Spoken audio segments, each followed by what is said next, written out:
All right, let's blast off and let's get it twisted. We got a lot to talk about. Luigi Mangione gets moved to New York. Federal charges imminent.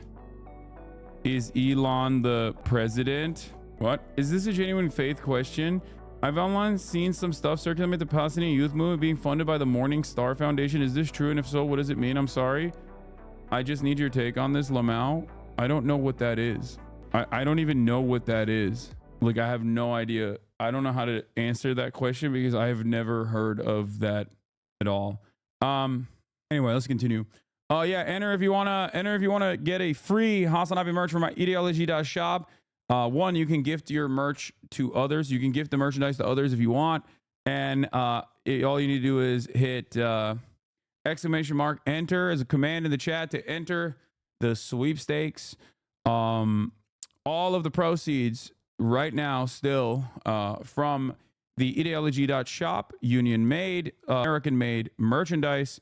All of the proceeds go to Raices, Texas, working with undocumented migrants in Texas. It's a fantastic group that offers them like legal counsel and things of that nature. So yeah, if you want to get some of the sickest American made, union made merch while also feeling good about your purchase, you can do that at ideology.shop. All right. Luigi Mangione gets moved to New York. Federal charges imminent. Is Elon the president? Also, what else was I going to talk about? What else was I going to do today? I'm forgetting everything. Amazon strike with cop presence. Alex Press on later to update us from the picket. Government shutdown. Yeah. Later Jason, later nephew Jason the Ween teaches me Zoomer language so I can help him better on his 20v1. Okay, I wrote too much. That's too long. Is Elon president? Amazon strike with AliExpress. Okay, get in now. Okay, that's good. Do we have a...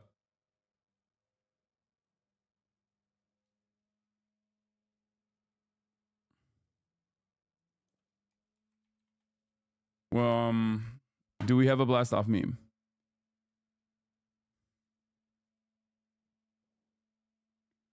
Do we have a blast off meme?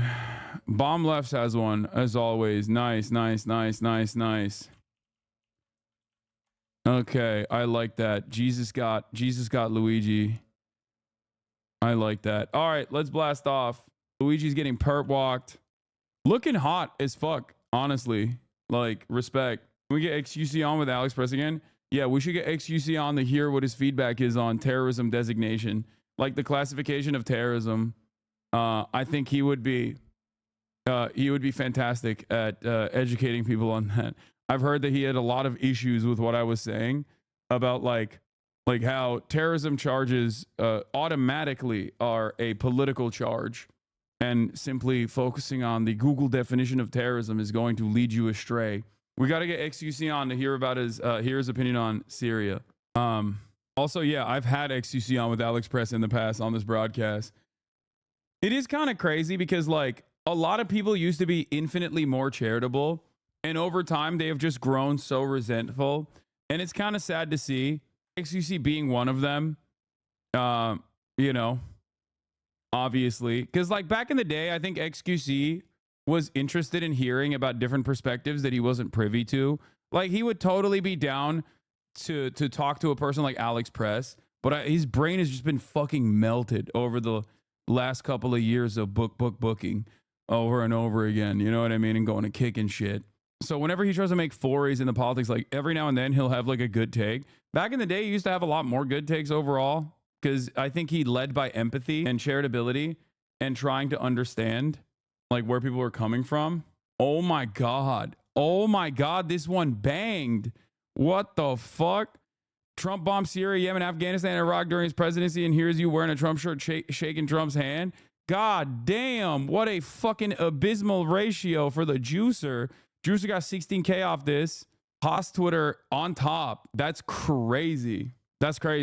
Anyway, listen, like I said, I just wish, because I saw a tweet from someone earlier today about Ethan, and I forgot that like we've had so many conversations in terms of like charitability. I think this is a great example of this. Okay, this is not drama. Okay, don't freak out. Don't get into like drama shit. But someone posted this morning and I saw it. On a 2020 episode of his podcast, Ethan Klein agreed with the same analysis of 9/11 that he's been attacking Comrade Casey Frogan and Real Wowmouth over in recent months. It's kind of depressing to see how open-minded he once was, given how reactionary he's become. And like, this is like, whenever I see older content from people that I was friends with or people that I used to interact with, it is kind of sad to see like where they're at now in terms of like what they're. Ben Shapiro retweeted this. It's not a joke. What is this? They're hitting Luigi with terrorism charges. Oh, brother. After thorough research, I found this. Are there any civilians harmed by Luigi? Yeah, the dude who got murdered, dumbass. Anyway, you extended infinite charity to that guy is sad. No, because like, dude, it's not me extending charity to people. It's charity being extended to me. Okay, that's what it is. Like that's what this is about. Like, I'm always going to be charitable across the board, no matter what. But here, look at this. Just listen to this fucking 4-minute video really quickly and then interpret it whichever way you want. But this is the first interaction that I ever had with Ethan Klein. This interaction was so positive that it led us to literally make the podcast Leftovers together. Incredible. It's actually incredible that this was the ending sequence of Rambo 3. It says this film is dedicated to the... Stop covering drama, man. Man, shut the fuck up. This is not fucking drama. Take a week off, okay? This is a much larger, much broader point, okay? A lot of people look at this and they go, oh my God, Ethan Klein on screen. This is drama. It's not, okay? I am not covering drama. This is not to like finger wag at Ethan. This is not to be like, look at how hypocritical he is. This is a much broader point that I'm trying to make, which is that like there was a point where a lot of people from XQC all the way to Ethan Klein that were infinitely more charitable, infinitely more understanding, and trying to figure out the world and not just fucking immediately reacting back with negativity. Brave Mujahideen fighters, and these guys were the guys. Tell me about the legacy of the Mujahideen fighters. They are. Yeah, this was not real, by the way. The VHS. This is not a real flick, or rather, the movie is real, but this part was not real. This was edited. It's a Berenstein's Bears moment. They're fighter troops in the region, and they were fighting against the USSR at the time, and that's why we armed them, because we needed them to fight against the USSR in the region in the Cold War era. Yeah. And then some of them became more. Some of them decided, well, America is bombing the shit out of us too. Well, fuck them. And the simplest way to describe it is that they, much like ISIS and every single other militant faction, formed more radical and anti-Western militant factions with American training and American arms, and then started fighting America. So it's kind of a beautiful irony, isn't it? So that's why that's what you meant when you said the brave fighters. Yeah, and it would be ironic if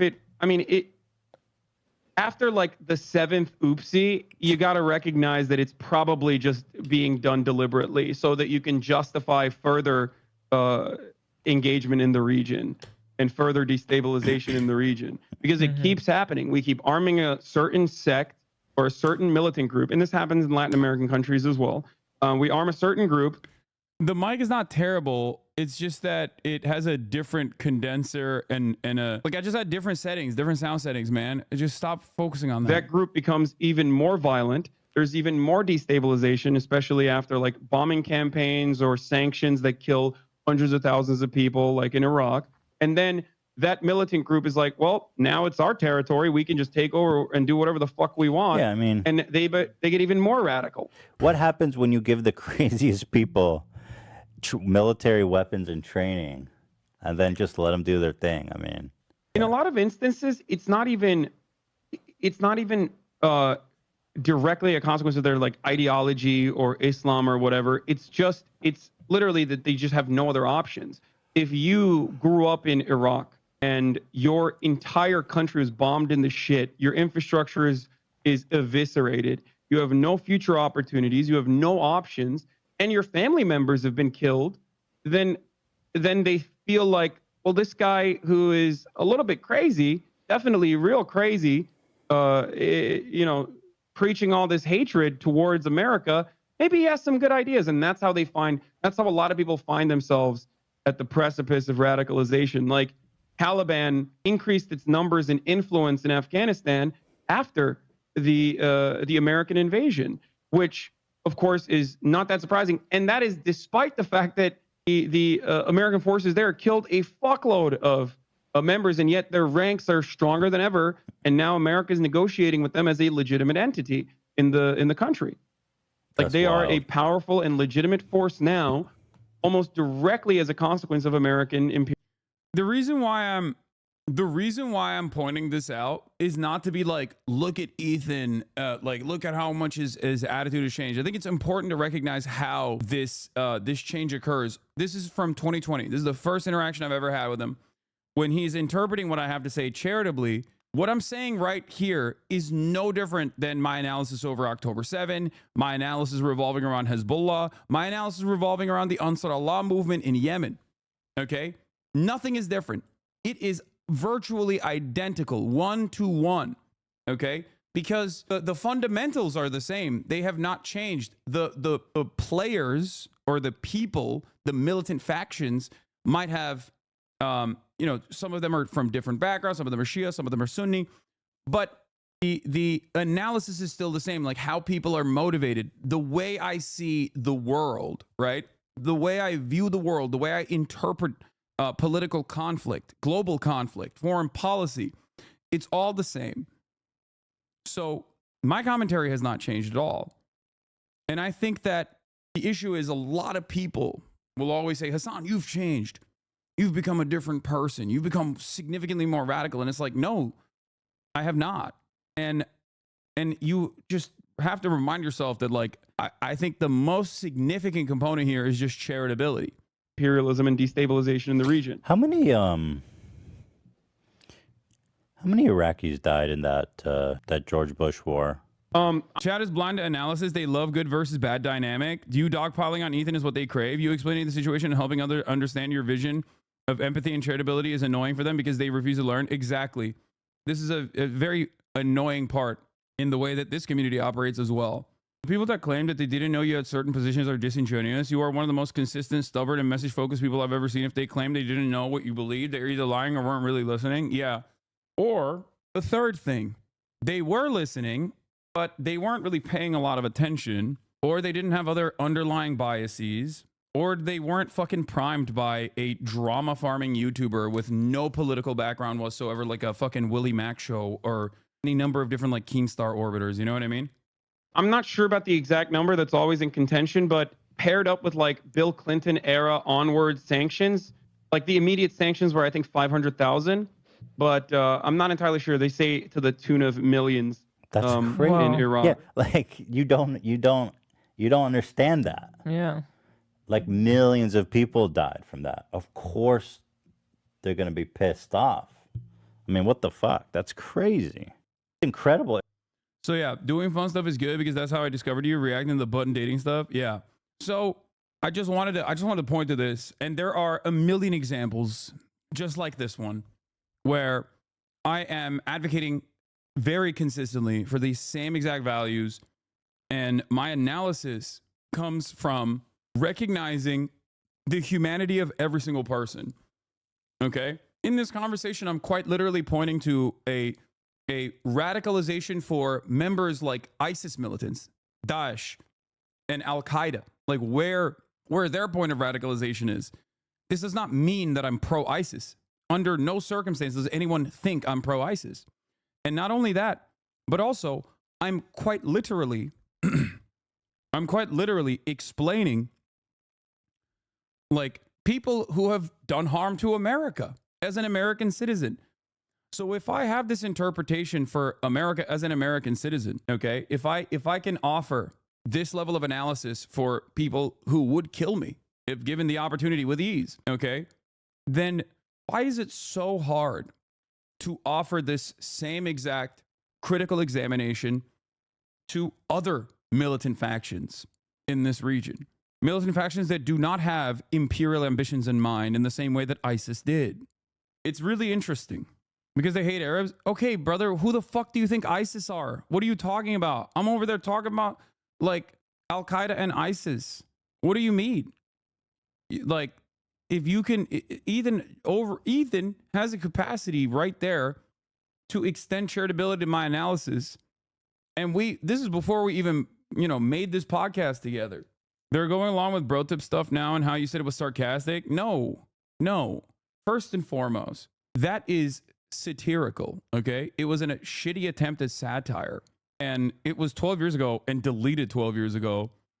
And it is my political perspective, albeit still very progressive at the time, had a bunch of blind spots. Misogyny and also transphobia being two, key ingredients here in terms of like my own personal blind spots. And I've worked against them. I have learned. I have changed my opinion over the years. And it's not only something that I have talked about a million times over, but it's also something that has informed my viewpoint. Like it's something that I bring up voluntarily regularly when talking about giving people the bandwidth to make mistakes and being more understanding of people when they actually demonstrate that they've changed. So that's it.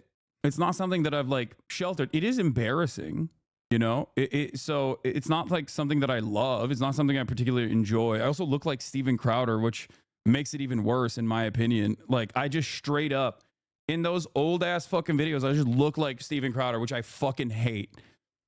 God, I was so icky. But the point is, why do you condemn America's actions so strongly and yet don't condemn the actions of the militant groups when analyzing the motives? That's at the heart of their criticism. Yeah, because I think that the motives matter. I think that the motives matter. Do you think I don't condemn ISIS? What are you, fucking crazy? Like, first and foremost, I do. I criticize ISIS, obviously. Duh. No shit. What the fuck? I am not in any way, shape, or form even remotely supportive because motives and intention matters in that situation. Ideology matters. Motives matter. That is why I am not immediately readily adopting the new reformed HTS movement in Syria as like the principled secular reformers that will now create a fully formed, fleshed out secular democratic republic in Syria. You know what I mean? But they are complaining about the words you use when talking about America versus these other groups and countries. Yes, that is a child's mentality. Of course, I'm going to criticize the largest military superpower that I contribute to with my tax dollars a lot more than I'm going to criticize militant resistance against the occupation that it brings about all over the globe. Yes, this is baby brained. And I think the major problem here is that people don't want to think about America as being the bad guys. And that's it. That's it. When you are the big guy, when you have the biggest gun, when you have the most amount of power, you have the most amount of responsibility to do good. But America uses that power to do bad. Simply put, if you have a baby-brained attitude on this, of course I'm going to, I'll explain it with clearer terms. We have the biggest stick. We're the biggest bully in the playground. The biggest bully in the playground ends up bullying and beating the shit out of everybody else. Sometimes people fight back. Do you think it's fair for the big bully with a gun? Do you think it's fair of me to say, hey, when someone slaps the bully back, a much smaller person slaps the bully back, how much time should I spend criticizing the person defending themselves? And not only that, but I barely have the capacity to change Americans' minds. And even if I were to change Americans' minds, we barely have the capacity to change the trajectory of American imperialism. So how the fuck am I supposed to finger wag at like Hamas and be like, hey, please release the hostages. What are you guys doing? Come on now. And they're just gonna be like, oh shit, dude. Hassan said that. We got to do that. Like I have no fucking power. I have no influence over them. I barely have influence over my own country. So to me, it always feels like it's just simple deflection. Whenever people are like, what about China? It's like, dude, we live in America and we can't even get America to change trajectory on things that the overwhelming majority of Americans want. Like, even if we talk about abortion, right? It's a super precedent. It was considered a super precedent, the protection of abortion. And we don't have fucking any influence over the government. They just, you know, Supreme Court did that shit. So yeah, of course, I'm going to spend most of my time offering broad, sweeping condemnations over American empire because it dishes out the most amount of violence. Anyway, Hasanabi, but you had this take unironically with Bradley Martin slapping that little twink. You thought it was funny when the powerful one hit the weak one in that vid. You didn't have smoke for Bradley. This is a joke, right? I assume you're joking, right? I don't think you're being serious. Okay, thank God. Because sometimes people, little twink is phase Ronaldo, by the way. Sometimes people are serious about that, where they're just like trying to find like some weird hypocrisy or whatever. So anyway, has to be a joke. Ron is far from being a twink. Fair. I am not going to look at the Luigi shirt the band Sanjua Sagabagabo made, okay? I don't care. Stop linking it. I'm not going to look at it. But yeah, our boy Luigi Mangione is being perp walked, okay? Which I think is crazy. Look at this. Luigi Mangione arrives in New York surrounded by a large group of police and the crooked mayor, Eric Adams. This is clearly a PR stunt by the state to intimidate those who express support for Luigi and quell the rebellion he sparked. It won't work. Now, I don't think he sparked a rebellion, okay? But I think people notice the contradictions a little bit harder. Account of federal murder through use of a firearm, a firearms offense as well for using a silencer and muffler in the alleged murder, as well as 2 stalking charges as well. His newly retained attorney, Karen Agnifilo, the New York District Attorney that suggested the Alicia Miller video as well. In this case would be overkill. I just want to note, you see New York City Mayor Eric Adams. Like, what did they think was going to happen? What is he just going to, like, did they think that he was an incredibly powerful supervillain? Like, they're treating him like they're slamming him in Arkham Asylum or some shit. It doesn't make any sense. Like, what are they doing? They're making it seem like he's the Joker, dude. What the hell is this? This is like, I mean, this is a bit overkill, I think, you know? We got him, the greatest villain. We got him, the greatest villain of all time. Was not far behind Mangione there. Again, a very large law enforcement presence. This was an... I mean, this is cool as fuck, by the way. He looks so goddamn cool in this. Like, it's not even funny. I'm sorry. Yeah. Yeah, good stuff. He looks cool as hell, dude. He looks so fucking cool. Incident that sparked worldwide attention as Mangione was able to get away soon after the murder, clearly in what was a calculated move, as well as investigators finding key details in the search for him. That book bag in Central Park full of Monopoly money. One interesting detail. I believe Bryn Gingras is still account of federal murder. Like, this is crazy. You know who else was per walk? Jesus. They're making him look sick as fuck. Look at these flicks. Yeah. I saw this. Like, this is crazy. This is a crazy photo. Murder through use of a firearm, a firearms offense as well for using a silencer and muffler. This is a crazy fucking photo, man. I mean, this shit is wild.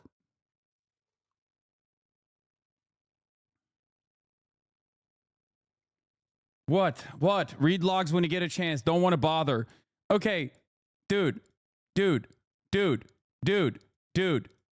You are not being the most respectful chatter if you keep spamming it over and over again. The Morning Start Foundation funds Birthright to Israel. That's why I was like, what the fuck? Not trying to be Alex Jones on the left, though. The Bar Freyung, which was giving grants to the PYM, is founded by the Morning Star Foundation, which gave a grant to $825,000 to Birthright Israel. As the Bar Freyung Foundation gave $20,000 to the Palestinian youth movement. I'm trying to be like schizophrenic. You are being schizophrenic. I have no idea what you're saying. I don't know. You can't say hashtag most respectful chatter while you're just like, it's becoming a common meme in this community. Whenever someone goes, oh, I'm not trying to spam, I'm trying to be respectful, but like, please, can you look at this like hyperfixation I got going on when you're talking about something entirely different? I don't know what you're talking about. I don't know what it is. Okay.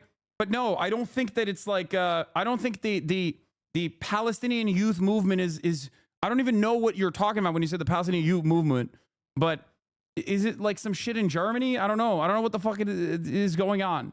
Oh, it seems that our MAGA communist pal Jackson Hinkle has met some difficulties expanding his business to China. Both his accounts on Chinese social media platforms are currently censored and emptied. I don't know what happened. Maybe the Chinese government was like, maybe the Chinese government is a little suspicious of our brave comrade Jackson Hinkle in the same ways that I am, really, considering the fantastic amount of surveillance that the Chinese state has over American assets and even Chinese assets in America. Maybe they sniffed something out. I don't know. This pic of Luigi from today is so sexy. Okay, you guys need to stop thirsting over. Oh, no, I'm just kidding. You don't have to stop thirsting, but it is just like funny that it kind of takes away from the whole point. I don't know what the fuck they think they're doing. If anything, it's just going to inspire more copycats. Anyway. Yeah, America. Luigi is a terrorist. Netanyahu, not a terrorist. That's a good point. But look, the point is this. It's very obvious. It's very obvious that they are, trying to make a very clear example saying nobody should touch this. Nobody should touch this person. Nobody should promote this person. Nobody should support this person. This person is bad. And they keep repeating it over and over again. He's bad. He's bad. He's bad. He's bad. He's bad. He's bad. You should feel bad. You should feel bad. He's bad and you should feel bad. And it's very obvious that it's, to a certain degree, if you're over the age of, if you're over the age of like 40, it might be working. But if you're under the age of 40, I don't think it's working. You know what I mean?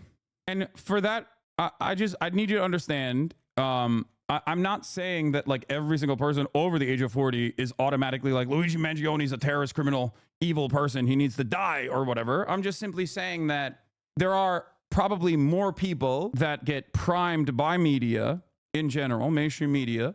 They happen to be over the age of 40. And those are, that is the demographic that is going to be more malleable to this kind of, more susceptible to this kind of very obvious, very deliberate, putting your finger on the scale situation in an effort to try and get people to be more antagonistic towards Luigi Mangione, his actions, and the like. Kyle Rittenhouse walks a free man, but Luigi needs 30 cops from a dozen departments to be transferred. Yeah.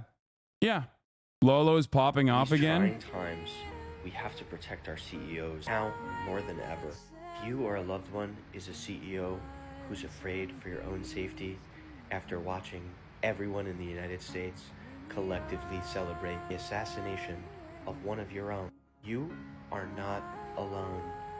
If you are feeling unsafe, you can call our hotline listed above, spelled just like that.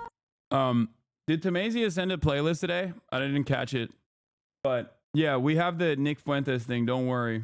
I have the Nick Fuentes clip ready to go as well. Oh, he did. Of course he did. The police. All right, the Macy's. Thank you for the playlist. All right, let's get started on Luigi Mangione facing federal charges, including stalking and murder. They're hitting federal charges on our boy. They're hitting the book from every angle. Are older people more gullible to authority? Am I being ageist? Or do they generally protect hierarchies because they're recipients of some privilege? That's one role. That plays a role in it. I think that they probably have more confidence in the institutions, given that they had more privilege in their upbringing. On top of that, I would say that they're just more reactionary, more law and order minded, without thinking about what that, like, if you look at crime as a black and white thing, right? Then yeah, what Luigi did is a crime. Dead to rights. You just fucking murder somebody. So many people are just gonna be like, nah, that's murder, And for them, they could potentially understand crime and punishment when it's someone that they do like Donald Trump, right? But there were still plenty of boomers who were just like, I'll never vote for a felon. You know what I mean? Yeah, they're a vulnerable demographic that favors stability, for sure. They also do not have a diverse media diet in general. And when you don't have a diverse media diet in general, you are infinitely more susceptible to mainstream institutions. You will get You will get your notes from the TV man, and you will repeat those positions. Say he brazenly gunned down a healthcare CEO on the streets of New York City, and now accused killer Luigi Mangione is facing federal murder charges. Good afternoon, everyone. I'm Kira Phillips. This afternoon, Luigi Mangione will appear in a federal courtroom in Manhattan. A federal indictment was just unsealed. Mangione now faces 4 counts of stalking, murder through the use of a firearm, and a firearms He looks hot. offense involving a silencer. Mangione landing in New York after waiving extradition from Pennsylvania, where he was arrested after days on the lam. Videos capture the 26-year-old's transport earlier today, first driven to an airport in Altoona before being loaded onto a small plane to New York. A swath of security in tow the entire time, and Mangione... No fucking way he's mewing. Oh my God, he's mewing. Bro, stop. Earlier today, first driven to an airport in Altoona. This is what happens when you got a Zoomer killer, dude. The health insurance CEO killer is a fucking Zoomer. So of course he's mewing. That's crazy. Tuna before being loaded onto a small plane to New York. A swath of security in That's crazy. He's just like the entire time, and Mangione clad in shackles. The accused killer also facing first and second degree murder charges in New York City related to that Midtown Manhattan killing of Brian Thompson during the early morning hours of December 4th. Sources now telling us that the expected federal charges that await could make Mangione eligible for the death penalty. Let's bring in our legal contributor and trial attorney, Brian Buckmeyer. yeah, let's kill the guy. Fuck it, dude. Yeah. Great stuff, man. Great. Throw the book at him. Throw the book! Throw the book at him! How dare he! I'm telling you, man. I'm telling you. It's like Luigi Mangione. Dude, you can get away with so much cruelty if you subject vulnerable people to said cruelty rather than someone in a position of power. Like, analyze and interpret the way that this case is unfolding, okay, versus any number of different incidents that take place in the United States of America on a daily basis, okay? We are a very violent nation. We are a very violent country. There are thousands of murders that take place every year in the United States of America. There are plenty of instances where we have seen high-profile cases of vigilante justice where the person is not even punished but celebrated as a hero. But when you do this to a person of worth, a person of means, a person of wealth, the only people that deserve personhood in American society, you get the book thrown at you, federal charges, terrorism charges, fuck it. And I think when people look at this and like if you're a person who reads the root.com or whatever, right? Like, how do you not see this? How do you not recognize that, like, obviously this is a white guy, okay? Now interpret the way that they're throwing the book at this motherfucker as opposed to the likes of George Zimmerman. You know what I mean? Or Daniel Penny. Or Daniel Perry. Wasn't it Daniel Perry in Texas? Or was the victim's name Daniel Perry? No, it was, yeah. Daniel Perry was pardoned by the Texas governor for going to a BLM rally and like shooting and killing one of the Black Lives Matter protesters. Daniel Perry was convicted of murder in the death of Garrett Foster, but was later pardoned by the governor. Daniel Penny in New York killed a homeless person in a subway in a subway car. Kyle Rittenhouse. Think about that. Yeah. Daniel Perry killed the caretaker and boyfriend of a quadriplegic woman. Garrett Foster was wheeling his girlfriend, who was quadriplegic, at the Black Lives Matter rally. And as a veteran, he was armed in an open carry state. Daniel Perry, who is a pedophile as well as a murderer, had previously openly fantasized about murdering BLM protesters. He texted prior to him trying to drive into a crowd of BLM protesters. He had texted his friends saying, I'm going to go to a BLM protest and I'm going to kill people. And that's exactly what he did. He rolled up to a bunch of BLM protesters who were peacefully walking through the streets, and he tried driving into the crowd. And as Garrett Foster approached him, in the midst of him, in the midst of like wheeling away his quadriplegic wife, he walked up to the car and Daniel Perry opened fire on him and killed him. He was convicted in a Texas court. Do you understand? Like, jury of his peers in Texas looked at this man and said, nah, dog, you're a racist murderer. Too much for us. And the governor of Texas, Governor Greg Abbott, turned around and pardoned him. Think about that. Think about that. Look at the analysis here. Look at the interpretation of who gets to be killed and who gets to do the killing in American society. Okay? That's it. That's it. Compare that to the reception of Luigi Mangione. By phone. So, Brian, I guess let's first start with Mangione's arraignment today. What can we expect? Mangione is going to be doing an arraignment, which is an initial appearance before a criminal court, where he gets to hear the charges as you've outlined in the federal case. And then the judge will decide as to whether or not bail should be set. But considering the nature of the charges, I would assume that he would be denied bail and be remanded as the case then progresses. The next question would be is when and if he's going to show up in a Manhattan courthouse to then hear these state charges. Got it. All right. So let's just talk about the state and federal charges here and the federal side of things and how that could make him, he could face the death penalty, right? Absolutely. So in the state of New York, there is no death penalty. The highest charge of murder in the first degree, which he faces in state court, has a penalty of life without the possibility of parole. That's the highest sentence we have in the state.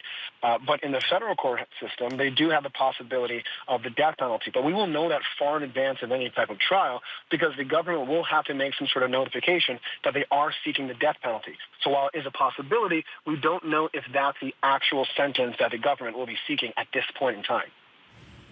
All right, so Mangione's lawyer is now calling the federal charges a pile-on. We first knew about what he faced in state court, but now we're hearing about these federal charges. The lawyer's saying that it raises concerns of double jeopardy. Is he right?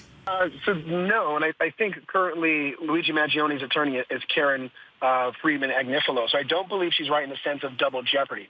Double jeopardy is when someone is tried for a case twice, not when they're charged for the same incident. We've seen cases like this when it comes to, for example, law enforcement officers that kill individuals being charged in both state and federal court. So that is possible, but I do share the sentiments, and I think most defense attorneys would, that it is somewhat of a...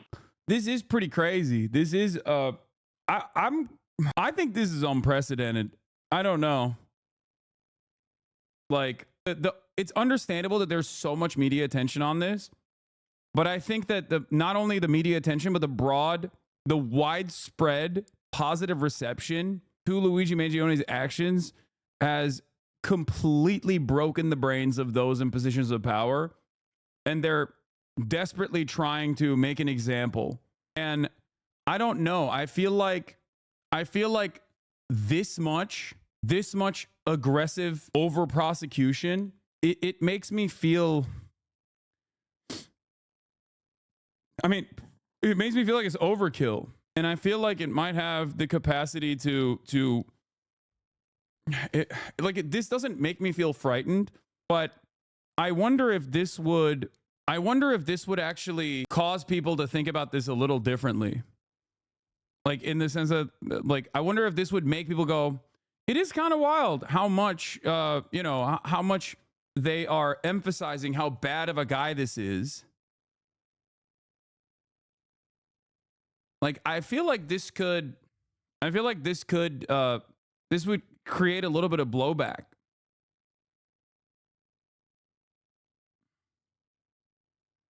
Like, in the simplest ways possible. Americans understand simple narratives. And this is a fairly simple narrative. The rich and the poor have two completely separate standards. Okay? You kill a rich person in a position of power, no matter how much cruelty that they have subjected others to, you will have the book thrown at you. You kill a poor person, good luck if they even catch the fucking person. You know what I mean? Like, I feel like Americans, they can, regardless of their lack of interest in developing class consciousness, this is a relatively simple instance of hypocrisy that they can understand, I think. pile-on, that where the state court has already secured an indictment for murder in the first degree, having the federal court then jump in as well to add additional charges would, in some senses, be considered a pile-on just because they already have such serious... Terrible take, you think? Why do you think it's a terrible take? I wish people would just like explain why they think my takes are terrible. You have the opportunity to write out something more than just saying terrible take. ...charges against this person. Just as an attorney, and how this seems to be changing by the day, what are your thoughts on just this whole process, how much attention it's getting, and now just the multiple charges that we are learning about? I think now that we're learning what the federal charges are, they differ greatly from that of the state court being murder, and there are specific defenses that come from that that I think Luigi Mangione might have been able to avail himself, especially because of this groundswell of people supporting him.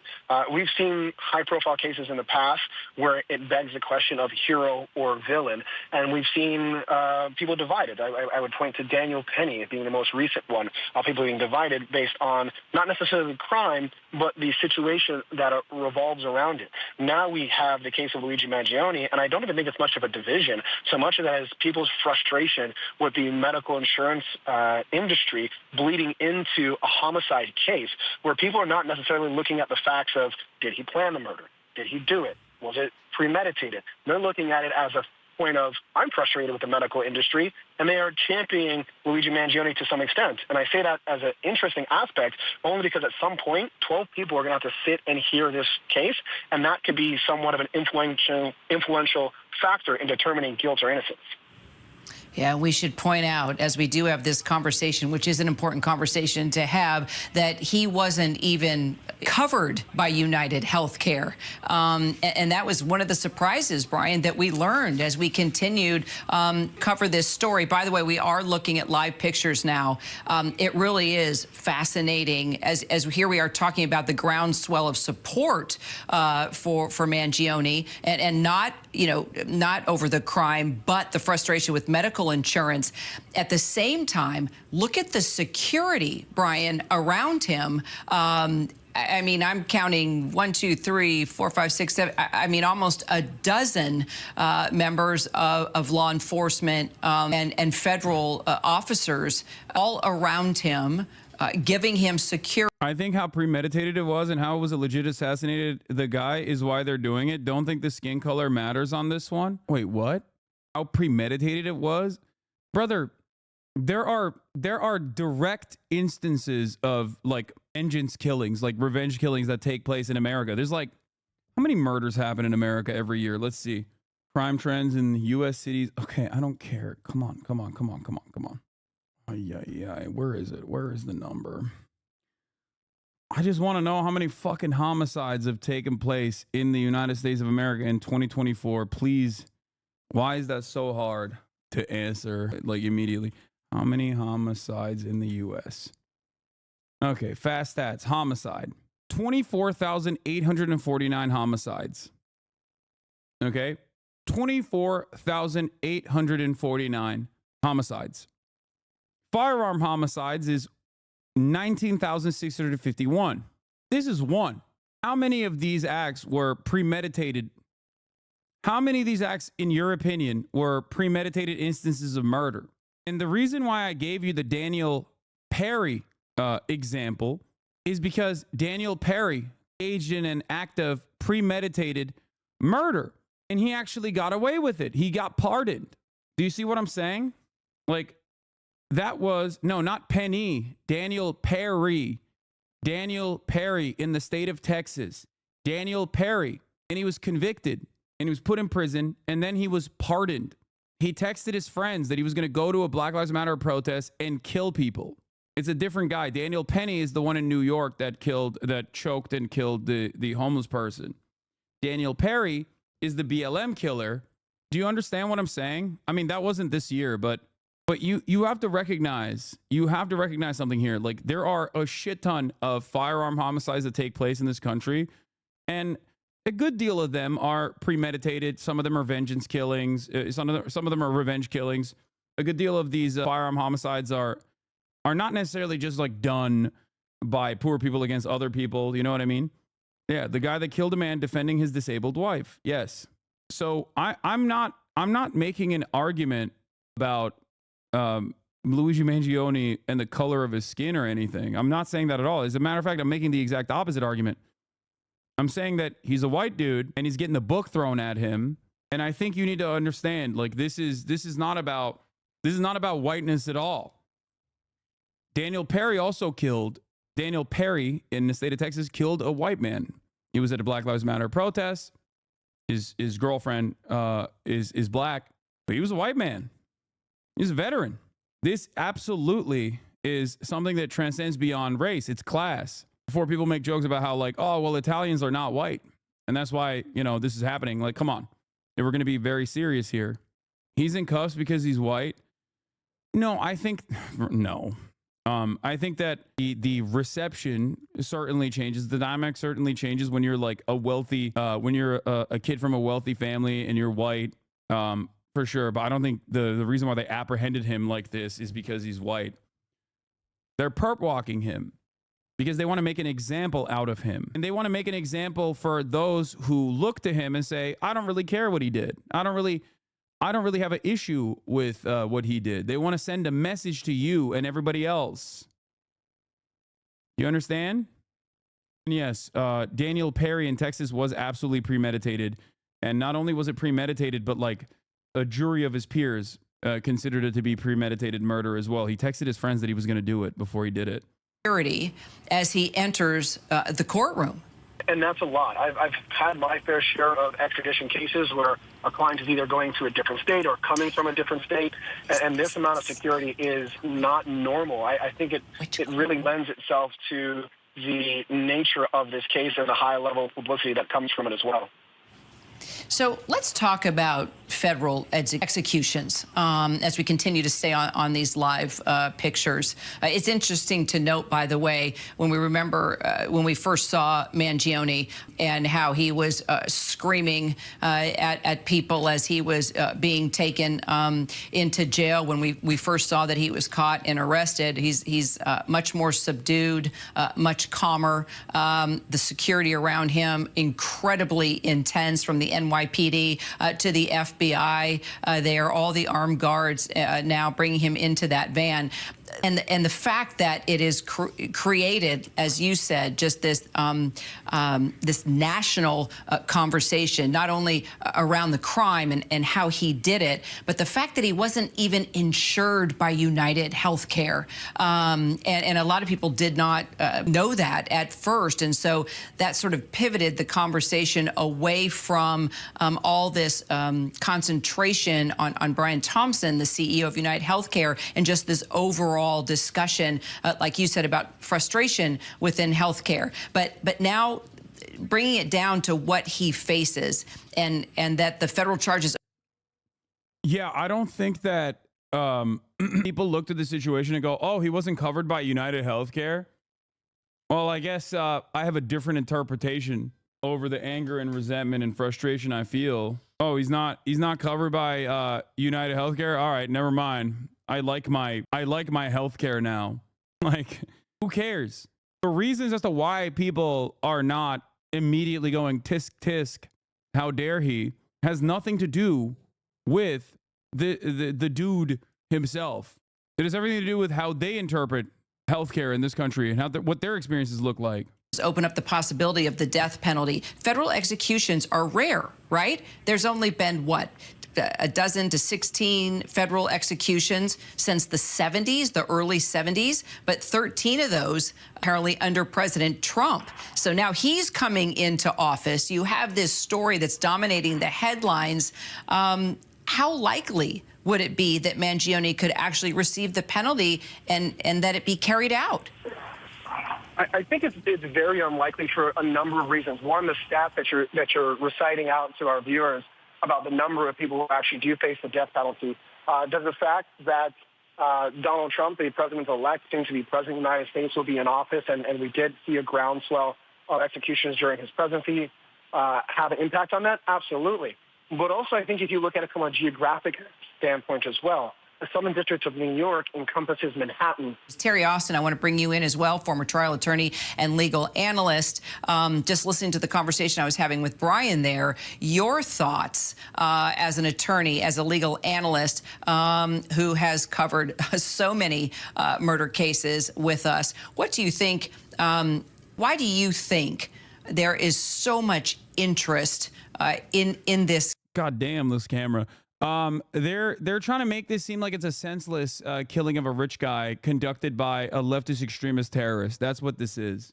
It's a way to try and control. It's basically a desperate attempt to try and control the narrative because of how terrified people are about the broad positive reception in a country where the broad majority of Americans actually have a very simple understanding of crime and punishment. Normally, it's very black and white. There is no celebrating a guy who kills a fucking guy in broad daylight. You know, there is no, like, people immediately go, no, this is completely fucked up, completely unacceptable. So the very fact that wasn't the immediate reaction, I think that's what's terrifying those in positions of power. Case and in Luigi Mangione and in this conversation around medical insurance, the frustration with medical insurance and just the groundswell of support that he is getting. And I should point out, not about the crime that was committed. We should never support murder, but just the frustration that has been brought out since Mangione, allegedly committed this crime. And of course, this so-called manifesto that he had written. Exactly. This is the type of case I think that the society wants to see, and that the prosecutions, both on the federal side and the state side, they want to make sure that they're focused in on this. I think as far as communities are concerned, they are frustrated and they are looking at the healthcare system as a failure here in the United States. But as you said, Kira, there is absolutely no excuse for murder here. And that's exactly what happened. It was someone who shot someone in the back, and it was someone who could have done other things. Louisiana is a smart person. Mangione, he is someone who has been educated. He is someone who really could have started a swell against the healthcare company, could have started a boycott, could have gotten many people behind him. And instead, he decided to take the law in his own hands. And we saw that Governor Hochul said, no, you cannot do this. The police commissioner said, we will not accept this in the state of New York. And so what you're seeing on the prosecutorial side is I'm going to boycott private healthcare by dying. Yeah, that's what I'm going to do. I'm just going to boycott private health insurance by just fucking killing myself. Okay. We'll win big this way. This is so funny. Yeah, no, this is kind of at the heart of the problem, don't you think? It's just not really possible. You can't really boycott healthcare because without it, you fucking die. Okay? That's kind of the reason why a lot of people are mad at for-profit health insurance, as a matter of fact. Backing of pursuing the I'm confused as to why you have the belief that him killing the dude was justified, regardless of what the healthcare CEO efforts were for better healthcare. Is it justifiable because the government and judicial systems are taking more interest because of who was targeted? Wait, what? I'm confused as to why you have to believe in him killing the dude was justified. Okay, I'm not making a broad declarative statement justifying Luigi Mangione's actions. I'm more interested in the reception of Luigi Mangione's actions by the general public, especially a general public that normally would be like, a killing is completely unacceptable, right? Most people, especially in the United States of America, think any kind of violence that is not dished out by the state is completely inappropriate and completely unacceptable. So why did Americans who normally have a very profound sense of justice and who are rather draconian not immediately fucking hit that button and instead chose to celebrate Luigi Mangione and think he is innocent? Because he is innocent until proven guilty in a court of law, by the way, just so you understand. Okay, I want you to understand something, chatters. You know, he allegedly. And that is because to the average individual who has been fucked over by healthcare, who's had their healthcare taken away from them, who's had their claims denied, claims that they basically paid for, by the way, that the insurance company makes money off of denying, even though they have no business denying said claims, that led to potentially a loved one dying, that's no different, okay? They see that as murder as well. And considering the universality of this cruelty, for every American from any different walks of life, that from even rich families all the way to poor families, that is precisely the reason why people see this act of revenge killing as not as inappropriate in the way that the media is presenting it. Do you see what I mean? Maximum penalty, both on the state side and the federal side. What I haven't seen is the fact that both state and federal are doing this at the same time. And it does look as though the federal case is going to proceed before the state case, but he's being brought in front of both courts. So it's going to be interesting to see how, in fact, this is handled on both levels. What do you think? What do you tell the dumbass? They say he came from a rich family. He's rich himself. He could have paid out of pocket. Yeah, I mean, what do you say to that? That's crazy. Rich is one thing. Having a spare, as a 26-year-old, having a spare, like, you know, $100,000 is entirely separate. Like, that's crazy. Hold on. Here's some of the challenges for prosecutors in a high-profile case like this. Well, certainly on the state side, if in fact they proceed with both that murder 1, murder 2 charge, and they've tied in the terrorism to that, that's going to be difficult. This is an individual who shot another individual. It's not what we commonly think of as a terrorist act. But what the prosecution, what Bragg said he wanted to do is, look, this person was trying to make a statement. He had, as you said, a manifesto. He was trying to say something about large corporations. Also, it seems like he got a haircut when he was in prison, which is kind of crazy. I'm not hating it, but it does kind of feel like they're letting the boy do good PR for himself. I think even the perp walk makes him look cool. Maybe I'm wrong. Maybe Americans see that and they go, oh, this guy's a real fucking awful criminal. I hope he rots in prison or anything like that. But it's not, for me and this community at least, it doesn't seem like it's working. And how unfair these large corporations are, particularly in the health industry. And so he's trying to make a statement. And I think on the state side, they will certainly pursue the social media that we saw, people coming out and supporting, you know, this defendant, when in fact he is someone who shot someone in cold blood.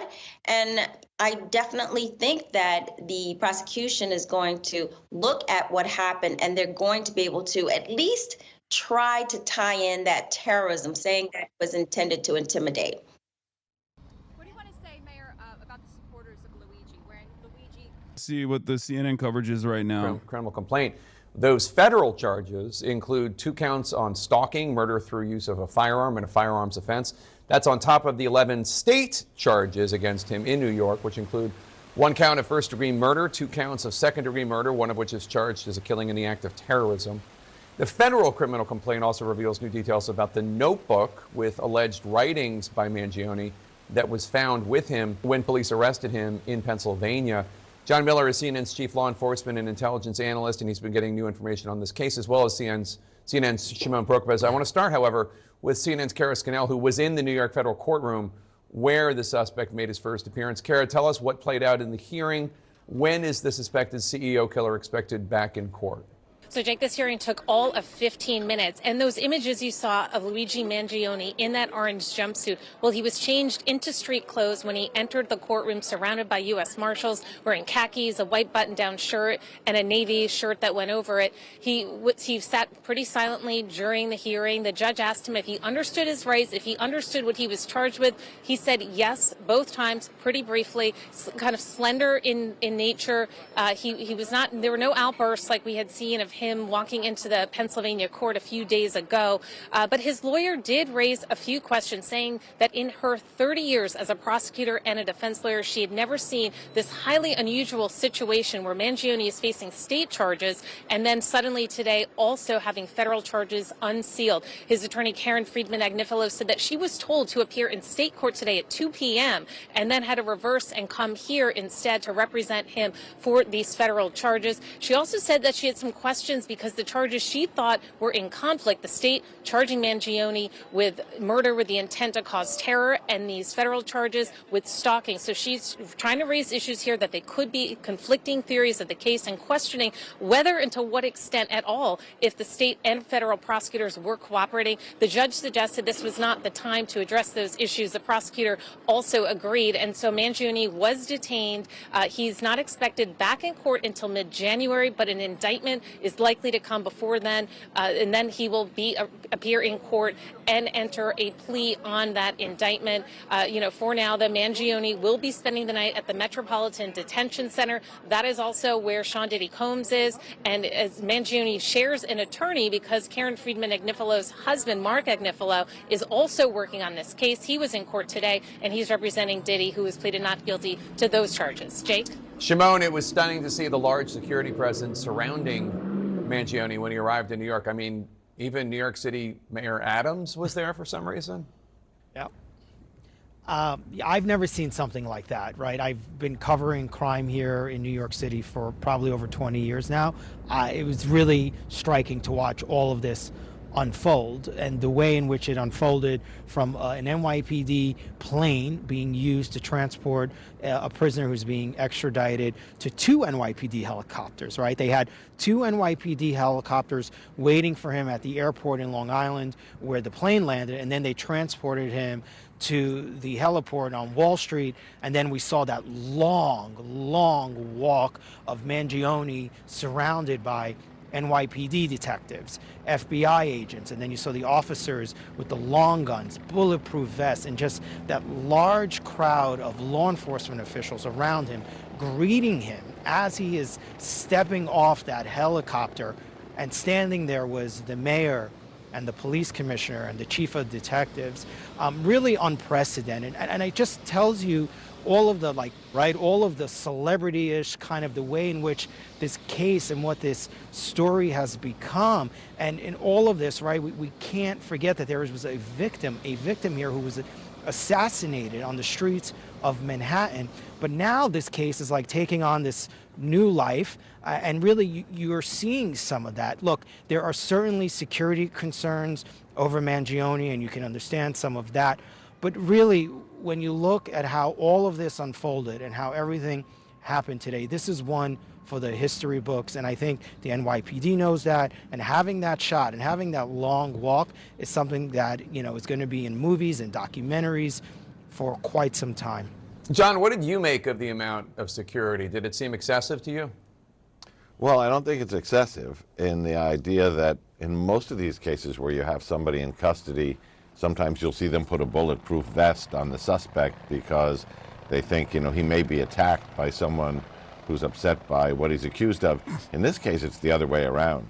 The level of security, the fact that emergency service unit officers with long guns, motorcycle outriders to clear the route, multiple people. I feel like things are getting crazy. Was because they are worried about the incredible amounts of support that Mangione has garnered online as an anti-hero, and that people might try to free him in that his arrival time and route were now pretty well known. I think beyond that, though, there is the reality, which is this was a case that gripped the city, and I think the NYPD also wanted to demonstrate he's in custody, he's in our custody, he's in the FBI's custody, which is why I believe the mayor was also there to show the public the case is solved and that they acted directly and quickly. All right, John Miller, Kara Scannell, Shimon Prokopez, thanks to all of you. The case and its charges are not common. Do the federal charges amount to this defendant being charged twice for the same crime? We're going to talk about double jeopardy next, and we're going to go back to Capitol Hill. Is there, in fact, a deal? Yeah, I feel like perp walking him wasn't the smartest choice. I don't think this was a good idea. it ends up lionizing him further and makes him look like a hero, a martyr. I don't know. I just don't think that like Americans have the capacity to recognize what's going on broadly, and implement changes, demand changes. But it doesn't seem like our institutions are going to do anything, only increase their mechanisms of apprehension and suppression. Like this kind of perp walk is a flex to be like, oh yeah, you like this guy? He's a fucking terrorist. We're gonna kill him. We're gonna give him the goddamn death penalty at the federal level. We're gonna execute his ass. How dare you? How dare you touch a CEO? You know, a person that is actually of notoriety and worth in American society. You've done nothing. You're a scum. You're a piece of shit. You're a scumbag. Anyway. Costumes, supporters of Luigi across the country. The beauty of this country is that you have the right to protest the right. And those who are protesting when someone used violence to solve a problem, we saw that on the school ground as well. It sends the wrong message. A person that uses a gun, solve a concern, if it's on a school campus or on our streets. There are mechanisms in this country on how to organize on those issues of concern. We saw young people who were tired of shootings on school ground. They organized and pushed Congress to do weapon bans. That is how we do it here.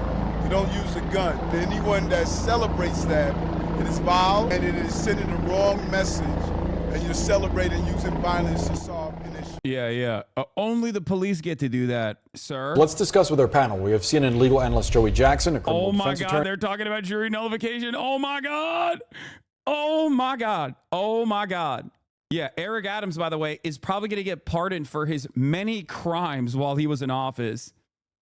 So that's also cool as well. Daily Mail's a good video with some protesters. Protesters are starting to line up out here to show support for the 26-year-old and bring attention to what they say is the injustice of the U.S. healthcare system. Luigi has freed our minds in a way, and we need to free Luigi. Luigi Mangione is on his way to the New York criminal courthouse right now. He agreed to be extradited here to face murder charges. The claim that this is an act of terror is absolutely absurd.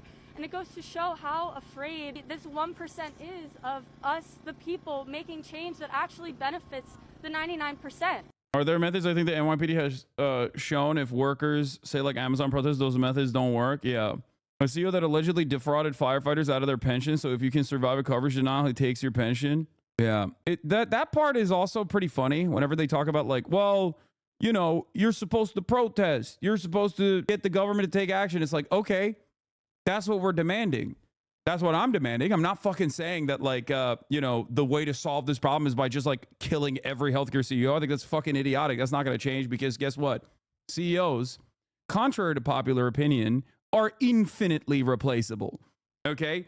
It's just the guy pushing the button over and over again. The murder machine button is just a guy and finding new and unique ways to you know, heighten the cruelty, the behest of the profit motive. So, you know, you can, it's the system that needs to change. It's fundamentally broken. That's what I'm saying. And yet nobody wants to hear that out either. So what is the expectation here as you keep, you know, as you keep crushing average people over and over again every single day? Like what's expected to happen? Attorney, retired New York Police Detective Michael Alcazar, now an adjunct professor at John Jay College of Criminal Justice, and CNN senior legal analyst Ellie Honig, a former state and federal prosecutor. Thank you all for being with us. Ellie, first I want to go to you because you know this courthouse extremely well. Give us an idea of what it actually looks like since cameras aren't allowed inside. Yeah, Boris, I spent many hours and days inside this courthouse. So what's happening today, what will happen shortly, is an arraignment. So before that, Luigi Mangione is going through some basic processing through the court officers, through the marshals. They'll take his prints. They'll ask him some basic questions. When the court proceeding is ready, he'll be walked into what we call magistrate's court. Now, if you're trying to envision this, it's not the sort of soaring, ornate federal courtroom where most trials happen. This is sort of a unglamorous, dingier courtroom. The ceiling's lower, it's darker, it's smaller, and usually it's just used as a place for sort of initial processing. So Mangione will sit at his table with his lawyer, Karen Friedman Agnifilo, by his side. The prosecutors for the SDNY will be at the other table. The judge will essentially say, Mr. Mangione, you've been charged by complaint. Have you seen the complaint? Have you gone through it with your lawyer? He'll say yes. The judge may ask, how do you plead? If that question gets asked, he will say, I plead not guilty. Do you have a lawyer? Mangione will say, yes, I do. This is the person sitting right next to me. And then the judge will say to the lawyer, do you want to make a motion on bail here? Meaning, do you want to ask for bail? He might ask for bail. Karen Friedman Agnifilo might ask for bail for him, but that's just to put on a show. There's zero chance that he gets bail. And then from that point, the prosecutors, the federal prosecutors, will have 30 days under the rule, and under some readings, 20. It sort of depends on the nuances here, but 20 to 30 days to go to a grand jury and get an indictment. At that point, the case will be assigned to a district judge and will be underway in the familiar, normal criminal process. And Joey, just explain to our viewers these federal charges versus the state charges. Yeah, so Brianna and Boris, the federal government has what's called concurrent jurisdiction. What that means in English is that the state can charge, and they have. They've indicted him in the 11 counts, which we've talked a lot about, including first-degree murder, second-degree murder, a number of gun charges, etc. The state has done that. However, the federal government also has the jurisdiction to charge, and they have done so. If you look at the distinction in the actual criminal complaint in federal court between the indictment, what I would say is this. In the state court case in which he faces life without parole based upon the terrorism charge, it's a bare bones indictment, just alleging enough to get you to the standards of which are charged as it relates to the murders, as it relates to the gun, etc. However, if you look at the federal complaint, it's what we call it's not even a speaking indictment. It is a singing, screaming indictment. What's the difference?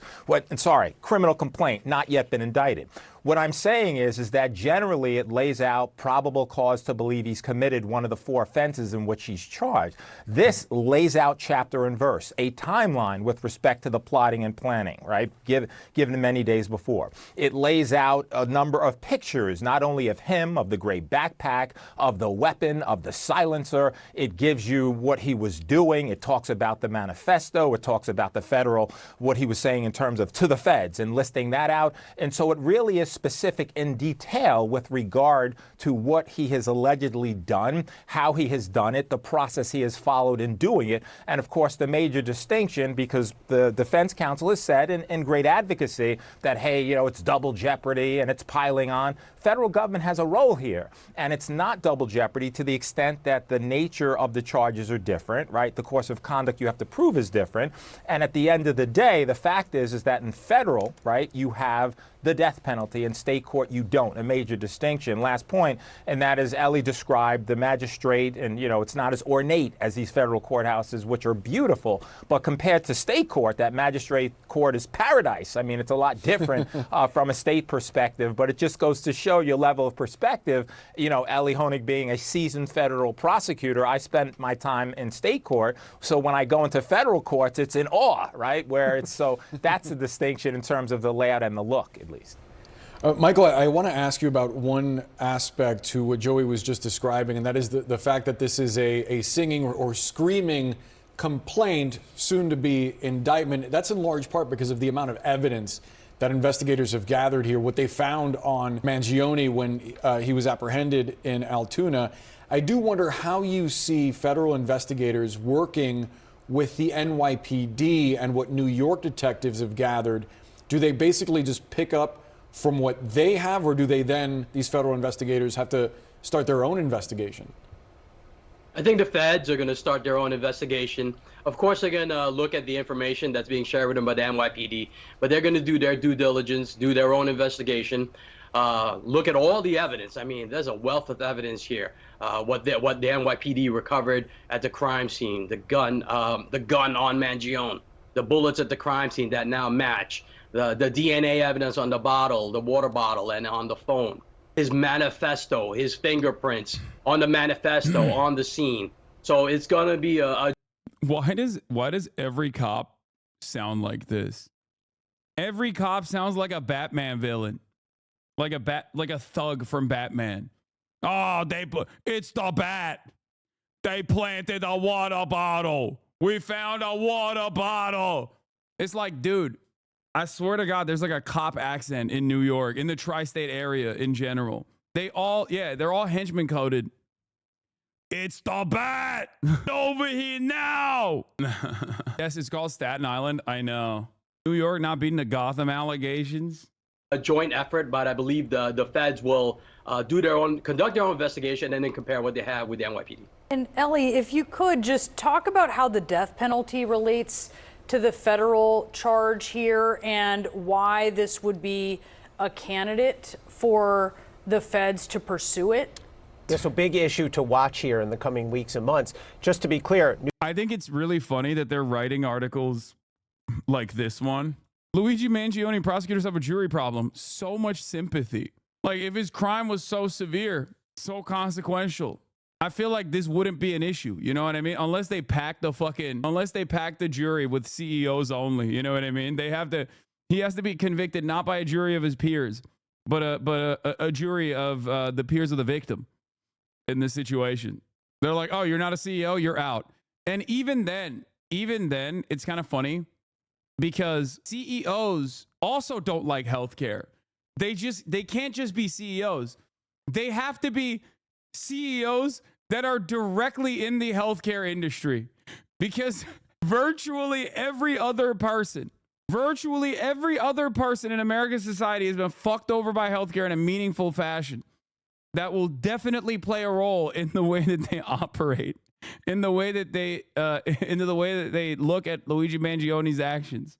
New York state law does not have a death penalty. So in the state case, the most that Luigi Mangione could be sentenced to is life in prison. But here in the federal court, which we're looking at here on the screen, one of the charges against... Like, remember, Brian Thompson had a LinkedIn post about like fixing healthcare or whatever a couple of years ago. And I remember looking at the replies on that LinkedIn post from other CEOs, okay? Other CEOs replying to Brian Thompson going, you're a fucking piece of shit. Like, your company has ruined my life, okay? So he wasn't even getting play on LinkedIn. That's like the one space where every CEO's got to be like, you know, I understand your job. I mean, you have a fiduciary responsibility to your shareholders to improve profit margins year over year. It's like just remember, yeah, this is the reply from a year ago from other CEOs on LinkedIn. Founder and CEO of Bye Bye Dog Breath, Brian Thompson. This seems like a laudable mission, but United Health Group is failing my mother by not providing her basic care. Campaign director at Colorado Reproductive. You are doing a great job cutting your costs. Branch managers. Hey, Brian, I just spent an hour on the phone battling to get general information from my wife with stage 4 cancer. She's a 45-year-old mother with 4. Replies to his second to last post on LinkedIn. 2 years ago. Pathology at SUNY Downstate. United Healthcare terminated my 86-year-old mother's Medicare Advantage plan with no notice. 3-time cancer warrior currently fighting, says Lisa Galecki. I've had UHC for the last several years. I have stage 4 metastatic lung cancer. We've just left UHC because of all the denials for my meds. Every month there is a different reason for the denial. As of today, we are well over our max out of pocket for the year with having spent well over $20,000. Pat Seeger, starting grand retirement. I'm curious, money in whose pockets? It seems members are not the primary recipients when the ratio of the CEO to media employee pay is 30-1. You seriously think United Healthcare is lowering drug prices? Does Optum spread price? They sure do, which is quite literally raising the cost of drugs. Thanks. For the average person who's getting fucked over by a for-profit healthcare company, Brian Thompson and many others like him are the fucking Grim Reaper, okay? It does not matter how systematized that destruction and death is, right? How normal it is, how normalized it is, how there is a division of responsibility. Many people factor into this equation, and it is done not to like harm people, not to hurt people directly, but instead for the profit motive, right? It does not matter if a family member of yours is fucked over. It doesn't matter. It doesn't matter how much money you have. It doesn't matter if you are a fucking CEO yourself. They look at a guy like that as a death dealer, okay? And it's truly unique because Americans under every other circumstance are predisposed to the, well, they're just doing their jobs attitude, okay? It is ingrained in the American public consciousness. They are very draconian in the way that they approach crime and punishment. But when you are harmed in a meaningful way, whether it be a tremendous amount of financial strife brought about by a company that only makes money when they just get your money, when they take your money and then don't give you back any of the money that you need when in your worst moment, okay? To them, it doesn't matter. Americans are extremely individualistic people, okay? I didn't put anything in my mouth. I was ripping the sticky stuff off the Zen. Americans are hyper individualists. They're very selfish. But even a selfish person could, if the harm is so universalized, you're going to encounter enough selfish people that have been harmed. Okay? And that's where we're at right now. Luigi Mangione can potentially be punished by the death penalty. Now, there's a process here. DOJ first has to go through its internal process. If you're the prosecutor on this case, you have to write a memo that goes down to the Attorney General's office in D.C. where you recommend we should or should not seek the death penalty. Then the AG and his people in D.C. will review that. And if the decision comes back, yes, we are going to seek the death penalty, then that's the case. But DOJ does not always seek the death penalty in all death-eligible cases. The kind of things you look at are just how heinous was the crime, what's the nature of the crime, how premeditated was it, how many victims were there, are there larger societal needs here, deterrence, rehabilitation, that kind of thing, that would weigh for or against the death penalty. So that process usually takes weeks or months to play out. But important to notice, there's going to be a big difference when the Trump administration takes over DOJ in 3 weeks. I mean, Donald Trump's DOJ was way more aggressive during his first term in imposing the death penalty, certainly than recent Democratic administrations have been. Biden administration has sought death penalty in 2 cases, 2 mass shootings. But I think the chances of a death penalty being sought here are going to go up when Donald Trump's sworn in, when his DOJ takes over in January. Joey, I want to pick up on something we spoke about yesterday when discussing this Mangione case, and that is the idea of jury nullification being a potential factor. That is, the jury essentially deciding that this person may have committed the act that they're accused of, but that on the greater whole, it would be unjust for them to face a sentence effectively. And you can correct me if I'm misrepresenting jury nullification, but I wonder how that now potentially applies to federal charges. Yeah, Boris, indeed. I mean, I think most people would be screaming at the screen, and probably are, right? And saying, jury nullification, what are you talking about? He's guilty. Look at this evidence. Look, have you not seen the criminal complaint here in federal court where it lays out chapter and verse? He's on his bicycle. It talks about the manifesto. It talks about to the feds. He's guilty even looking at this. Not so fast. Obviously, you have the presumption of innocence. However, from all public indications, the evidence is really strong. The reason we're here talking about, at least you raise the issue of jury nullification, is we've seen social media. I have never, right, and I'd be curious to know if Ellie has ever seen a case like this where social media really is calling him a hero. He's being called St. Luigi. They're selling T-shirts with angels on them. They're selling trinkets for Christmas. People on social...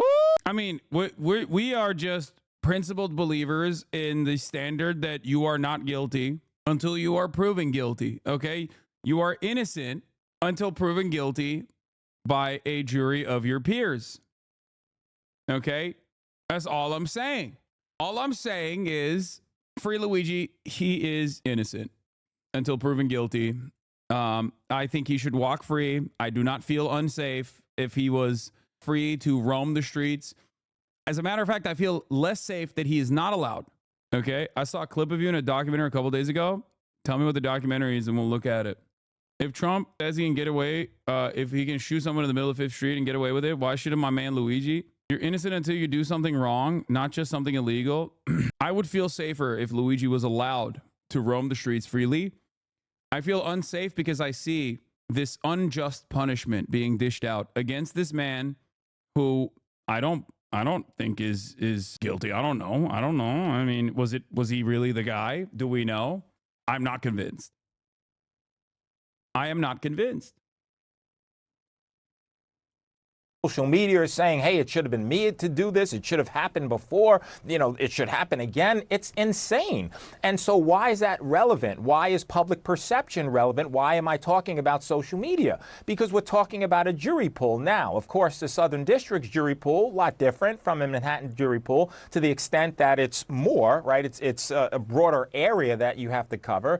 And I don't know whether that's better or worse with respect to the number of people who are going to be there, the number of people evaluating. Now, I should also say very briefly that you select a jury. And if there's jurors who say, I hate the healthcare system, I hate government, I don't like anybody, most of all you, defense attorney, and you, prosecutor, whatever, you excuse them. They're called challenges for cause. But you have a limited number of people who are ultimately, right, going to be on that jury. And those are the people you agree to. But people are people. They have visions, they have emotions, they have perspectives. Will they say, you know what? Wow, this is long overdue. That's something to look for with regard to a hung jury, with regard to a jury that nullifies. You know, I don't know that they will, but if ever there was a case, right, where it would be a jury that would nullify, and last point, look at the last election. The public has spoken with regard to what they feel about the government, with regard to what they feel about the country, and the direction it's heading, the distrust of government, just the feelings overall about politics. They wanted someone in the office who could just be a, you know, just a norm breaker.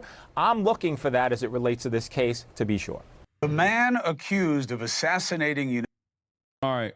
I am going to... Isn't it extremely odd that jury nullification entered public discourse? Is the TV trying to jury poison the common viewers to find 12 people who don't know about the story at all? I'm just shocked. I'm just shocked that they're even bringing this up. Remind all potential jurors to act as right-wing as possible so they can do the funniest thing.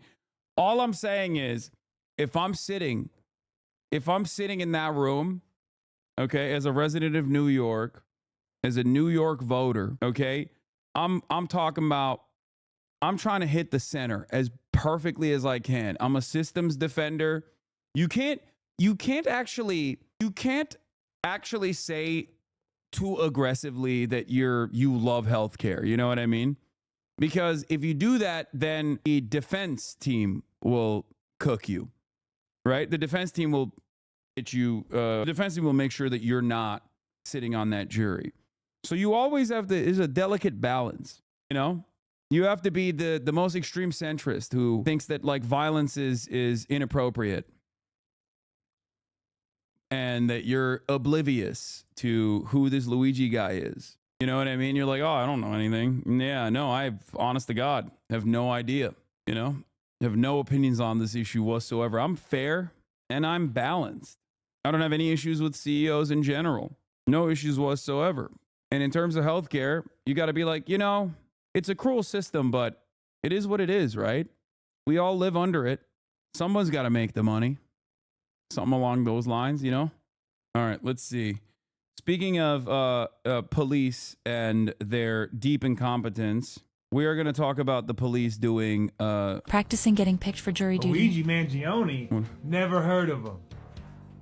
I don't even want to do jury duty. Did I hear about this case on the news? Who watches the news? Not me. What do I think of What is this documentary clip from Netflix?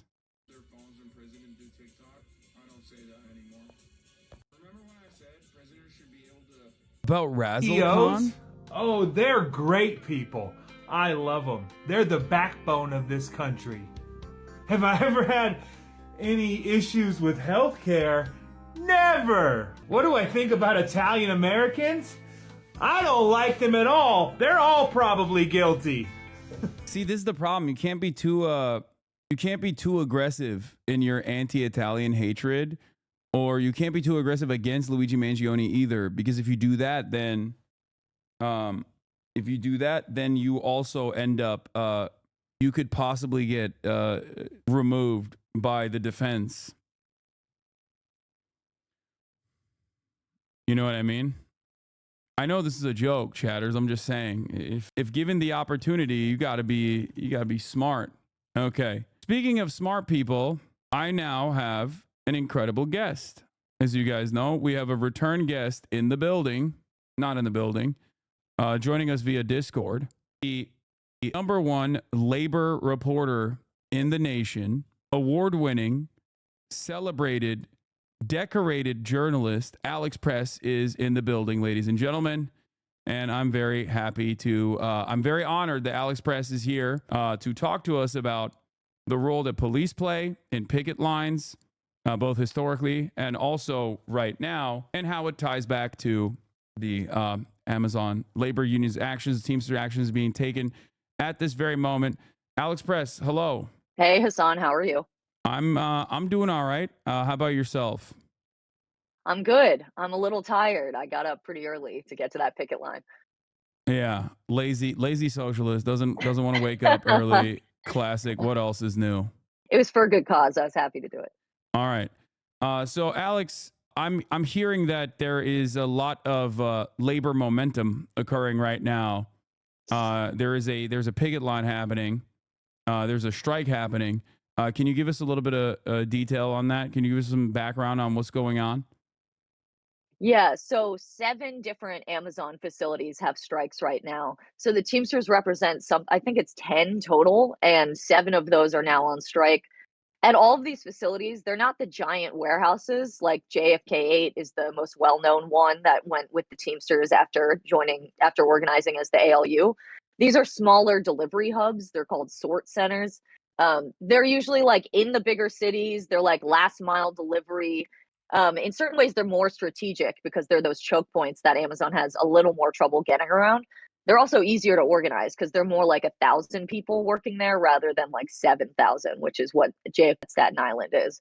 So workers at 7 of these facilities have organized with the Teamsters. I think it's important for people to know it's not that every worker or the majority of workers at necessarily at all of these places have organized with the Teamsters. These workers are classified as third-party contractors, so they like technically work for another company, right? So you'll get an Amazon package delivered to your door, and the driver will be wearing an Amazon, shirt. He'll be driving an Amazon car, maybe an Amazon branded van, but he might actually be employed by a third party that exists pretty much just to contract out to Amazon. And that's kind of the key of the argument here is it's very clear to the workers, to the Teamsters, to anybody who pays attention to this stuff that this is a misclassification, that Amazon does this so that they don't have to deal with, benefit and the things like workplace discrimination suits and any of the stuff that comes with being an employer. But Amazon says, no, these aren't our employees. It's not our problem if they want to organize. We don't have to bargain with them. So the Teamsters kind of escalated by giving them a deadline to start bargaining of December 15th. Amazon is continuing to stonewall. So now the escalation is a strike. And these strikes are one's in New York City, which is where I was this morning in Queens. There's another in Illinois outside of Chicago. There's one in Atlanta. And then there's 3 in California. So these are DSPs, right? Like delivery. Yeah. Okay. So it seems like there are some legal issues that the Teamsters have with DSPs. I'm looking at freightwaves.com. It says Teamsters have some legal issues to overcome after wins at Amazon and with DSPs. Big questions. Is card check the same as a vote? Is Amazon a joint employer with delivery companies? And this is I feel like a streamlined process of like, I'm going to use a word here that's silly, but the gigification of every aspect of the American economy, like all aspects of labor. And what are some of these complications in terms of like having coverage and being protected by the Teamsters? Yeah, I mean, the gigification in part, sometimes the intention, sometimes just a happy bonus, is that it makes it harder for workers to organize, right? They have all of a sudden these legal obstacles to overcome because they're technically not employees of the person that they really, it'd be fine if they wanted to bargain with these smaller DSPs, but the DSPs have no power. They respond to Amazon's needs, right? And we've seen this again and again where DSP owners themselves sometimes even go kind of nuclear against Amazon and say like, hey, we're on the side with the workers, but we don't set the times, we don't set the pay scale, all these things that show that it wouldn't make any sense to bargain with them. So the big thing here is, one, there's like the legal side, which the NLRB has been making moves to say that it agrees that Amazon should have joint employer status, which would make them have to bargain with these workers. But on the flip side, there's just the kind of the worker-led strategy, which is NLRB, all well and good, legal obstacles, great. We'll work through them in the courts. But in the meantime, you just start acting like a union. And that's kind of what the Teamsters and these workers are doing right now is they haven't had formal NLRB elections. They're still wending their way through these court objections and these hearings. And they're just saying, whatever, we need progress now. And we're going to act like a union and we're going to hold pickets and we're going to keep recruiting. And that's what I was seeing all morning was they're talking to their coworkers, so many of whom were scabbing. It's not like every driver in these facilities is in the union. So these are escalations where you just act like a union and that makes you a union. So I think it's, in some ways it's a good thing. In other ways, it's really risky, right? Because if you have very few people participating, that can really be demoralizing for people. Yeah. And then there's also potential repercussions, like you can get fired, and there's like less protection under the NLRB in terms of like what the companies can do, even though I guess it doesn't necessarily matter all that much, considering that even in instances like Starbucks, I feel like companies have directly found themselves in clear violation of the law. And my suspicion is, and I think you and I talked about this before, their goal here is to escalate this and turn it into a legal precedent that goes all the way up to the Supreme Court, where the obviously Republican right-wing supermajority Supreme Court will side with corporations as they have done historically, and will virtually gut the remainder protections that the NLRB offers to workers in terms of workers that want to unionize. Like you can't fire a worker directly for wanting to unionize, but I think that they want to destroy that as well. So I guess what I'm trying to say is, they don't even care when there are legal protections. So it's interesting to see that there are no legal protections in this circumstance, and yet they're still choosing to engage in some kind of work stoppage. Yeah, I mean, when you're pushed to the breaking point, you're just going to act, and you're going to try to have dignity. I think it's worth saying that Amazon right now is one of the several companies that, yes, is challenging the constitutionality of the NLRB itself. It's an active case. It's worth mentioning because another person doing that is Elon Musk through SpaceX. His company also has, the NLRB found him liable for having violated some of his workers' rights. And so in response, he too is going all out, trying to undo the NLRB, which again has been around since the 1930s. And I mean, it's incredible timing in that Jeff Bezos right now is at Mar-a-Lago. He was spotted having dinner with Trump. So this, and Trump, Trump's administration is very much, and some Democrats like Kristen Sinema and Manchin just ensured that Trump's NLRB will have a majority conservative Republican appointees. Any kind of good things the NLRB has been doing almost certainly will be undone very soon. And so it's really worth looking at, it's a small club and you're not in it, right? Like all of these people are working together. And it's very, very obvious now that all these people are in on the same thing. And they're up against, again, these workers that are now the second most employees in the country as far as a company. So it's everybody against this handful of rich people who are openly collaborating now. So I wanted to also, in the interest of collaborating, I wanted to also talk about how the cops have been seemingly collaborating with big business in this circumstance. There was a lot of police presence, it seems, at the picket line this morning. I want to ask you what your personal experience was, but I want to briefly start by covering this part of it. From Labor on the Line, breaking: New York Police Department arrests Teamsters organizer and leader in attempts to break the strike of thousands of Amazon workers with Amazon Teamsters. One fact that I also wanted to bring up here for chatters who are, who might not know, is that the number of DSPs, these like contracted workers from Amazon's side, is, I believe, around 300,000. So it's not like a tiny, minuscule number of people. This is very clearly a important part of the Amazon logistics. Now that you have that understanding, so it seems like the cops are working and colluding with Amazon, doing their dirty work. I want to ask you, is this allowed? I want to ask you what's going on here, what you experience as well here. Let's watch this video first, though. Let Tony go! Let Tony go! Let Tony go! Let Tony go! Let Tony go! Let Tony go! The NYPD is arresting a lot of heroes lately. They're Yeah. They're really And that's showing the contradictions. it's worth saying that's Tony Antonio Rosario, he was in the 1997 UPS strike. He was a teenager back then. He was at UPS forever. He's now kind of an extremely respected Amazon. He's working on the Amazon organizing campaign. He's in local 804, which is the UPS local in New York City. He's a wonderful guy and a great organizer, and kind of, this people couldn't believe he was arrested, but in part it seems to me like it's very obvious that he specifically was arrested because he's so much kind of a leader in these respects. But I want to say that two things. One, and yeah, you're pulling up the video now. The first arrest was this driver. So as I said, a lot of drivers are still just driving through, the picket line was a picket line, but every few minutes people would kind of open it to let one vehicle through and then reconstitute the picket line again. So this driver was one that was going through, but every time they would get stopped by the picketers, and the picketers would talk to them, and the chant was "put it in park." People would try to convince them to join the picket line. This guy actually decided to join the picket line, so kind of a heroic thing that you always want. And as this video that I took shows, as he tried to join the picket line, first the NYPD literally tried to throw him back in the vehicle and put his seatbelt back on, like keep driving.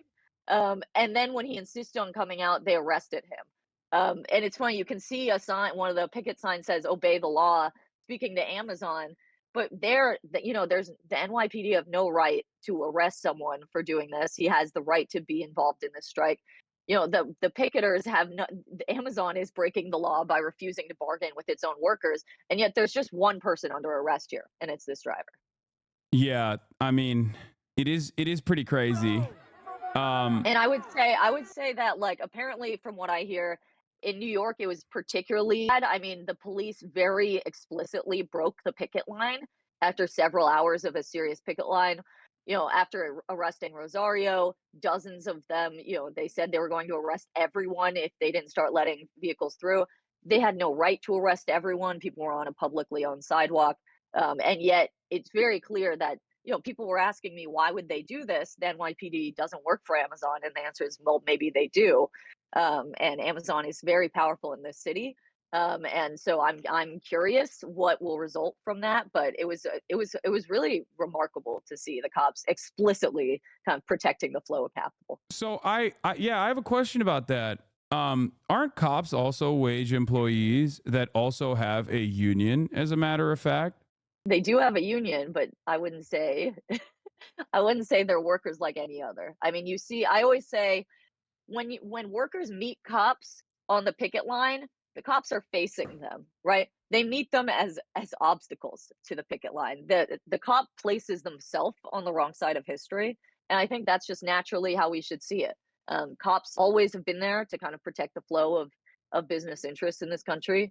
And it becomes very explicit in times like this, where you see NYPD literally locking arms to ensure that Amazon's packages can get out. Usually it's not so obvious, but there's no question that when you look at these images that, cops are not in the labor movement. They're meeting the labor movement as obstacles. Yeah, it's confusing because I love cops, and I thought that they were unionized employees, but look at it seems like they're holding hands here to demonstrate solidarity with the working class. But what is happening here, if you don't mind me asking? So the cops were forming these lines to ensure that they were starting to form lines to ensure that the vans could go through. So it was early stages Is of this that. guy wearing a loss prevention jacket? Yeah, so Amazon's loss prevention people are the ones that basically were ensuring each car would go through. So they were like, it was the cops hand in hand with Amazon's operations team, ensuring that the vehicles would go through. Interesting. So they weren't locking arms in unity with the picketing workers. It seems like they were locking arms to stop the picketing workers from stopping the delivery drivers from going into the facility. That's correct. It was stopping the picketers from preventing the cars from going out of the lot. So let's talk about the demands being made by DSB a little bit more, like by these striking workers a little bit more. What are the conditions? What do the conditions look like for these guys in general? The people that are on the picket line, and what do they want? Yeah. So the delivery drivers for Amazon that work for DSPs, at this facility in New York City, they make about $22 an hour, which is not much in New York City. They generally deliver, hundreds of packages per shift. So as you've probably seen, Amazon drivers will hop out in the middle of the street and run up and drop off packages. They're very short for time, just like warehouse workers inside the facilities. They do very similar jobs to UPS drivers, which is why it kind of makes sense that the Teamsters are organizing with them. And I actually was speaking to one worker who's very much an active member of this union at that location in Queens. He used to be a UPS driver, and he was like, I'm doing the exact same job and I have no benefits. I'm making like a quarter of what I was making at UPS. And it's completely ludicrous. They have no health insurance. That's another thing that is one of their key demands here. This breaks their body. I spoke to one worker who's in the union who talked about being given, faulty equipment that could have hurt her. And she was told, no, it was fine. It was her fault. And again, this is a young woman who had to carry these packages and had asked for equipment that would help her with that. So it's basic demands here. But right now, the strike isn't even about one particular thing like healthcare or more money. It's about literally having Amazon sit down and start talking to them. And Amazon and recognizing them as like employees, you're saying, right? Because currently they're gig employees. Yeah. But it's not only that Amazon is refusing to do that for these drivers. Amazon is also still refusing to do that at JFK 8, where the employees are already their employees, right? There's no dispute that those workers who joined the ALU, which is now part of the Teamsters, there's never been a dispute that they are employees. And Amazon is still obstructing and trying to get out of having to bargain with them. They won that victory 2.5 years ago now. And so Amazon is obstructing workers whether they're employees or not. So I think it's important to know that Amazon wouldn't act any different if these employees were differently classified. They have no interest in treating these people better. Okay. So there is the Amazon driver Yogurt Nizin Cardenas is the name. I'm butchering that. Has been freed. I wanted to hear what he had to say. Let's take a look. Earlier, so he's got a few words. Give it up for him, everybody. Give it up. Thank you. Yo, we gotta keep it together so we can make this shit happen. That's the only way we're gonna make it happen. Yes, we don't want to be here. Keep it moving. That's so. We gotta be up. Earlier. What do you think about the media coverage surrounding this? Because I feel like a lot of people are hyper focused on the Luigi Mangione case right now, as he was extradited to New York. They perp walked him earlier this morning. We don't know if he killed the United Healthcare CEO or not, but people certainly seem to think so. And many people are saying that he may or may not even be a saint or a hero. I would never, of course. I condemn violence. I do not condone it. Having said that, do you feel like there's appropriate coverage on these kinds of labor movements in general, like broadly, from mainstream press? I think we have over the past few years, and I'm sure you've seen this, gotten a lot more coverage of labor. And some of it is better. Though when I was looking at kind of the interviews, I looked at what Sean O'Brien was being asked on Fox Business today, and even on some more mainstream rather than right-wing publications. The focus is still always on how is this affecting consumers. Like, it was incredible. The TV host kept asking Sean O'Brien, aren't you punishing consumers? What about Santa? How do you explain this to the American public? It's this belief that, again, like, workers are this separate group from the American public who presumably are all rich people who just order from Amazon and could never be affected by poor working conditions. And that is something that has been the case ever since the American labor movement was in decline, for the past half a century, that all of a sudden the news media presents workers as like this threat to you, the reader or the viewer. And I think we're still seeing that. And it's very obvious with this, even though, as much as I hate to say it, and I wish it weren't true, these strikes are not going to affect very many packages, right? These are 10,000 workers around total. At 7 facilities out of hundreds of facilities and hundreds of thousands of workers that do this job. So while I wish it was more, it's a very small start to an organizing campaign. And yet you see this hysteria about like, how will people get their packages for Christmas? And so I think there's a long way to go. And There's a reason that a lot of these outlets don't, they're never going to change their coverage. They would rather these workers just shut up and let the capital flow. Yeah, there's also the Longshoremen Union with a looming threat of a port strike that has the potential of happening as well. It says here that Trump again backs Longshore Union as a possible port strike.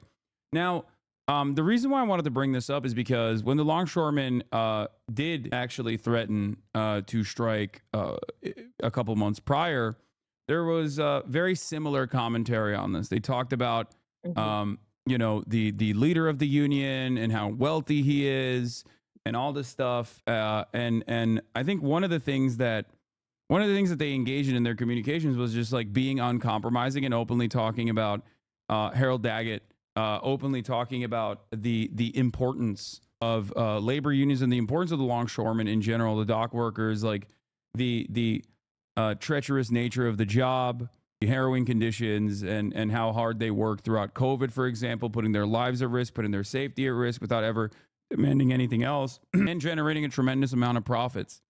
I feel like overall, Americans are very selfish people, and it's very hard to instill class solidarity amongst them, and it's very hard to even get them to recognize that they are in a very similar condition to these unionized workers.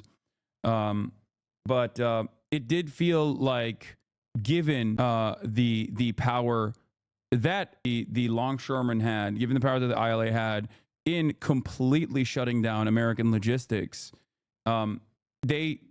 they were forced, the companies at least, were forced to concede to their demands, at least in the interim period.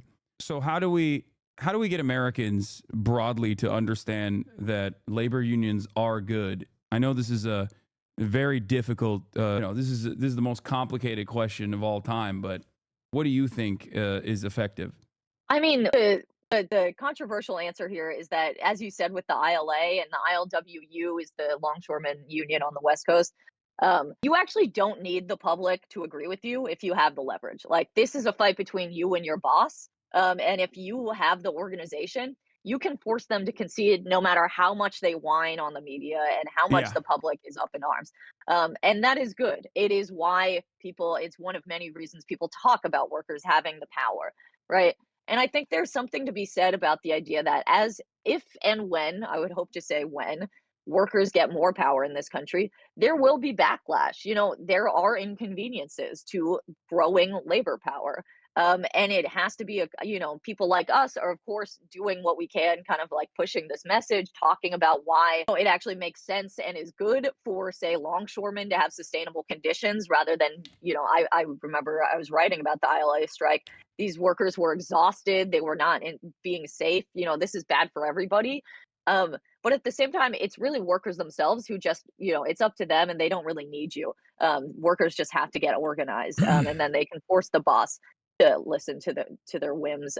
That said, back in the day, Americans were pro-union. They're fairly pro-union now, and I think it again doesn't mean that much because they don't really see a lot of strikes and a lot of organization yet. Though it's good, I'd rather they are that way than not. But in the past, when more Americans were in unions, new people in unions, saw that unions brought up wages across the board, both for union workers and for non-union workers, saw that it led to redistributive policies, it wasn't that hard to get them to be on board with it. So I think, sometimes it's just the media and the public opinion might follow the organizing and the workers. Yeah, you brought up the concept of leverage, which is obviously the most significant aspect of this story. And I feel like it's important to recognize the timing of why these delivery drivers are striking. And it is because they have a maximum amount of leverage to show their worth in this moment, because holiday season is upon us. There's a lot more packages being shipped, Santa Claus and the like. Obviously, people are desperate to get their gifts in time. And I think this is a time for very high profits for Amazon, for most companies. Even Twitch streamers actually see additional revenue in the month of December because virtually every company is pumping ads into every platform, because this is when a lot of people consume. So would you say that they are taking advantage of the leverage and the additional need that Amazon has right now for extra helping hands? Yeah, I mean, you want to maximize your leverage when you want to strike, you want to, inflict economic suffering on your employer to try to force them to the table. And so, again, it was very funny watching, the Fox interview with Sean O'Brien where they said, "Couldn't you have waited?" And it's like that's a complete misunderstanding of how these things work.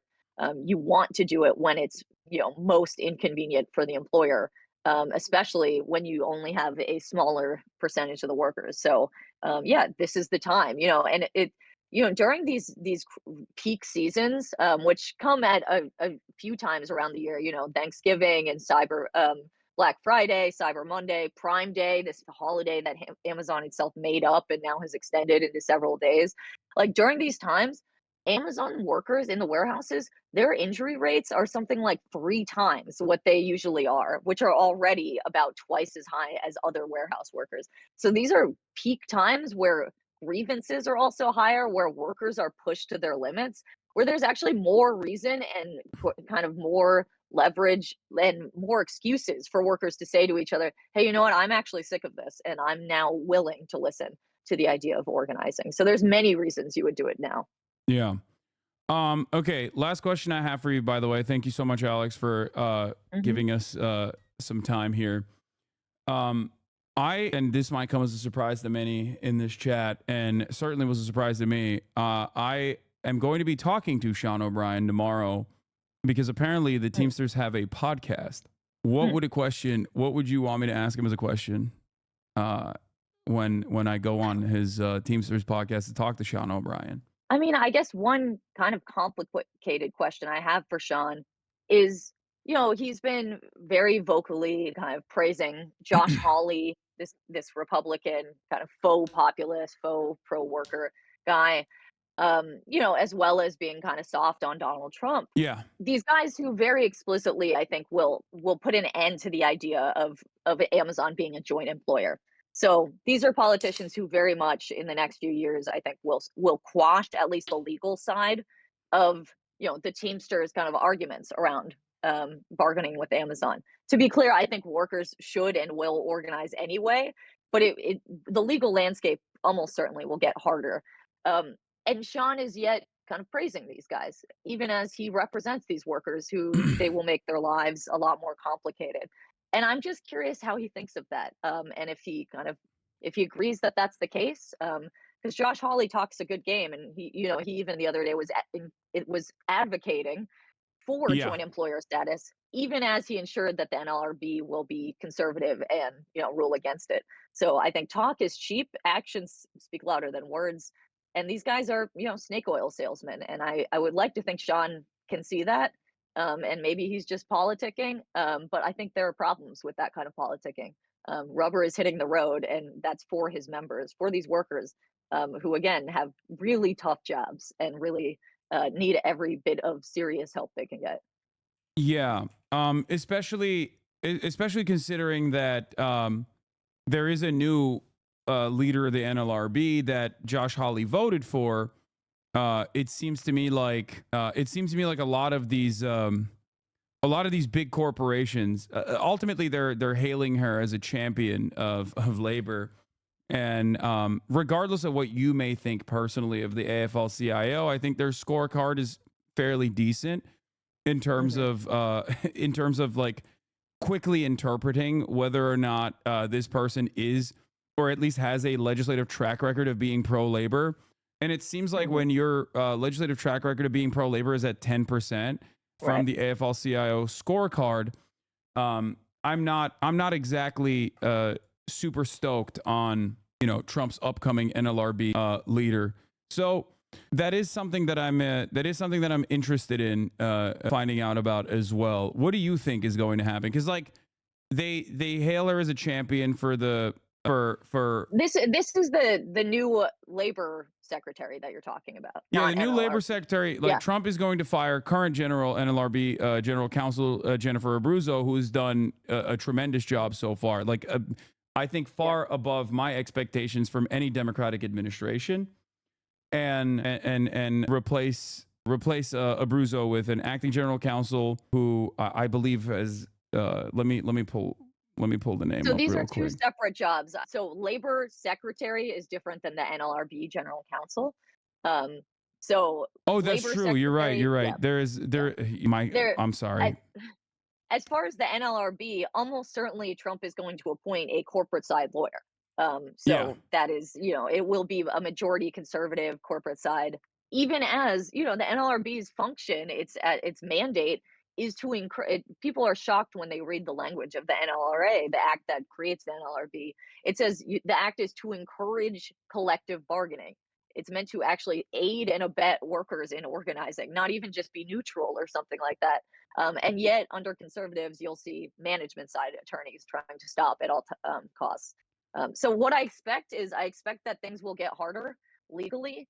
I expect that, the backlash that's already been building, I mentioned the court cases from across the kind of quote unquote political spectrum. Trader Joe's also challenged the NLRB's constitutionality, which you would think, they're supposed to be this liberal progressive organization.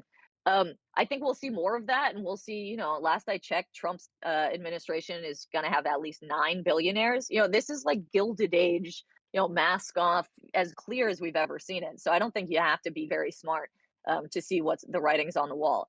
That said, you can't really put the energy back in the bottle when it comes to worker organizing. And we have seen that, especially young people. I mean, whether it's Starbucks, Amazon, whether it's the UAW workers that are organizing, both the auto workers and in white collar sectors, like they're promising things to me, and workers really aren't going to give a shit. They're going to keep doing what they have to do. Just like that worker today who who jumped out of his van because he didn't want to break a strike, and he got arrested. And, from what I heard of, when he got back on the picket line, he said he also had been fired for doing that.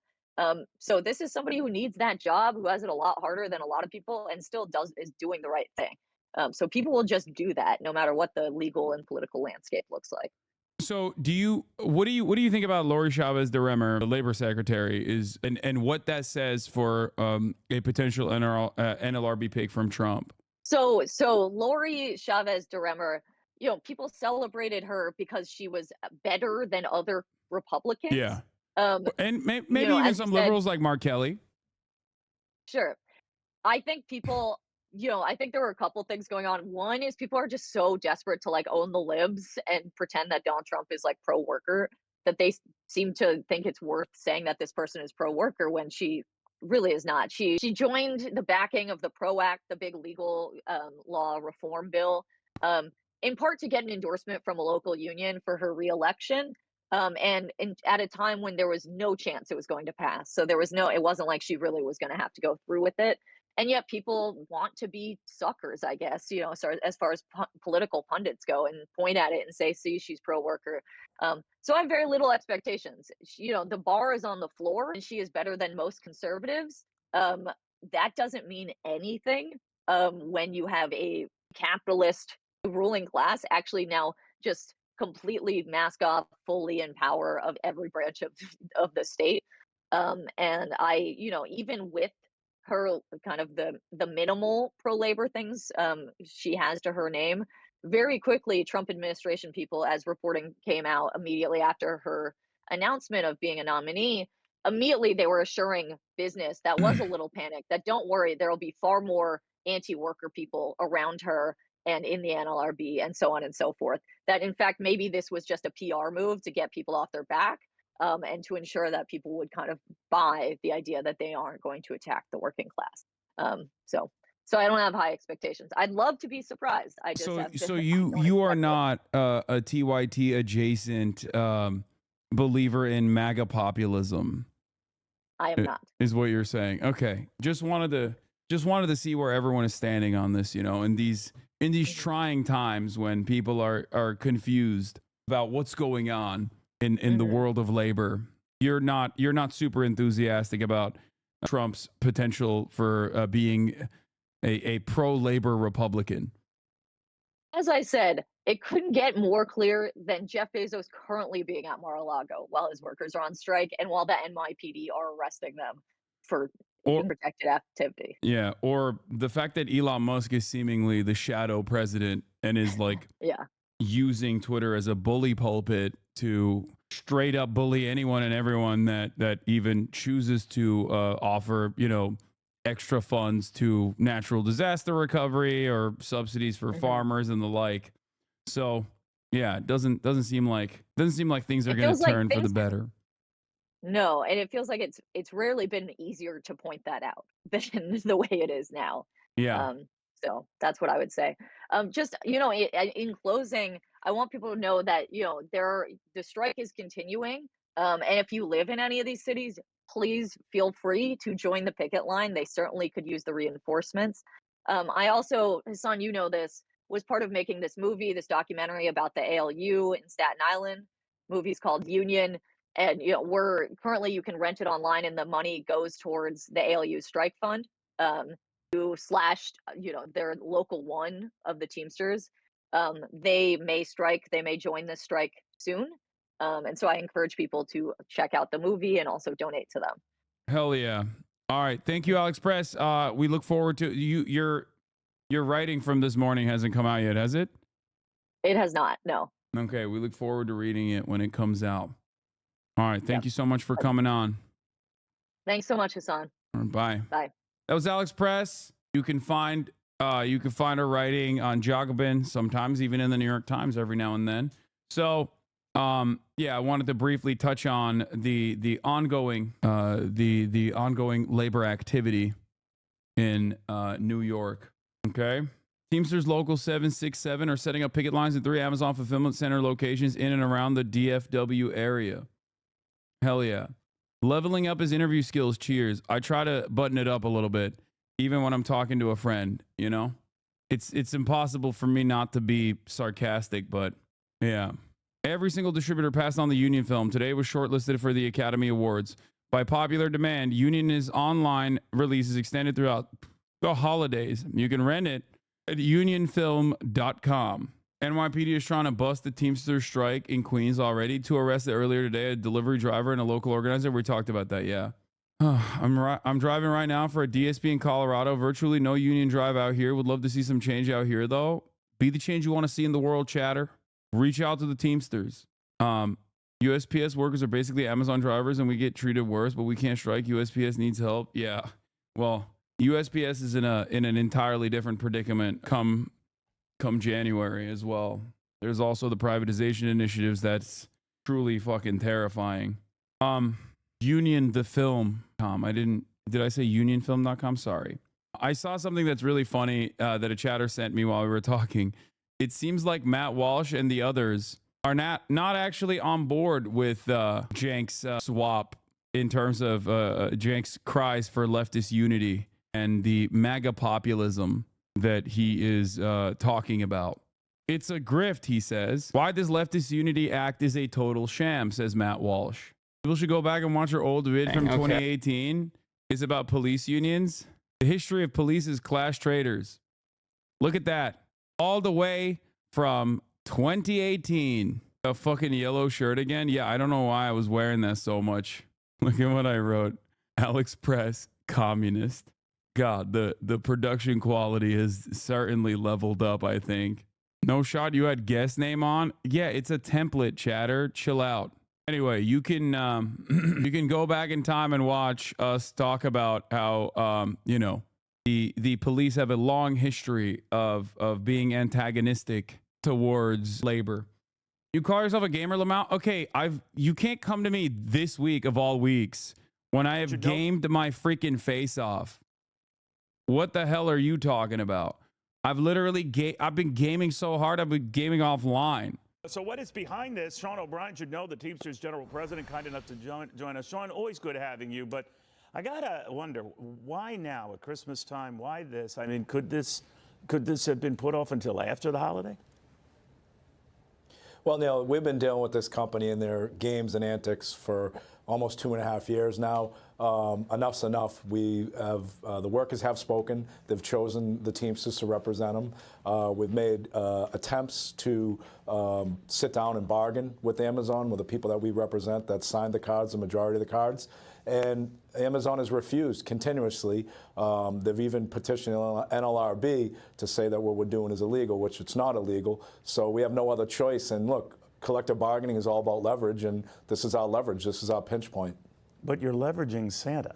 Yeah, well, you know, Santa would be disgusted in the behavior that Amazon has been engaging in over the last several years. They don't respect their workers. They don't respect who makes them the success they are, and we're going to hold them accountable. They're among the highest. I understand some of these. these differences, but they're among the highest retail workers in the country. Now, there are beefs here. I understand some of these beefs. But again, I'm going back to the timing of this, and a lot of Amazon customers who aren't really knee-deep in the weeds on what these contract issues are. But again, it is Christmas. And again, a good many Americans will see their presents delayed if their presents get there at all.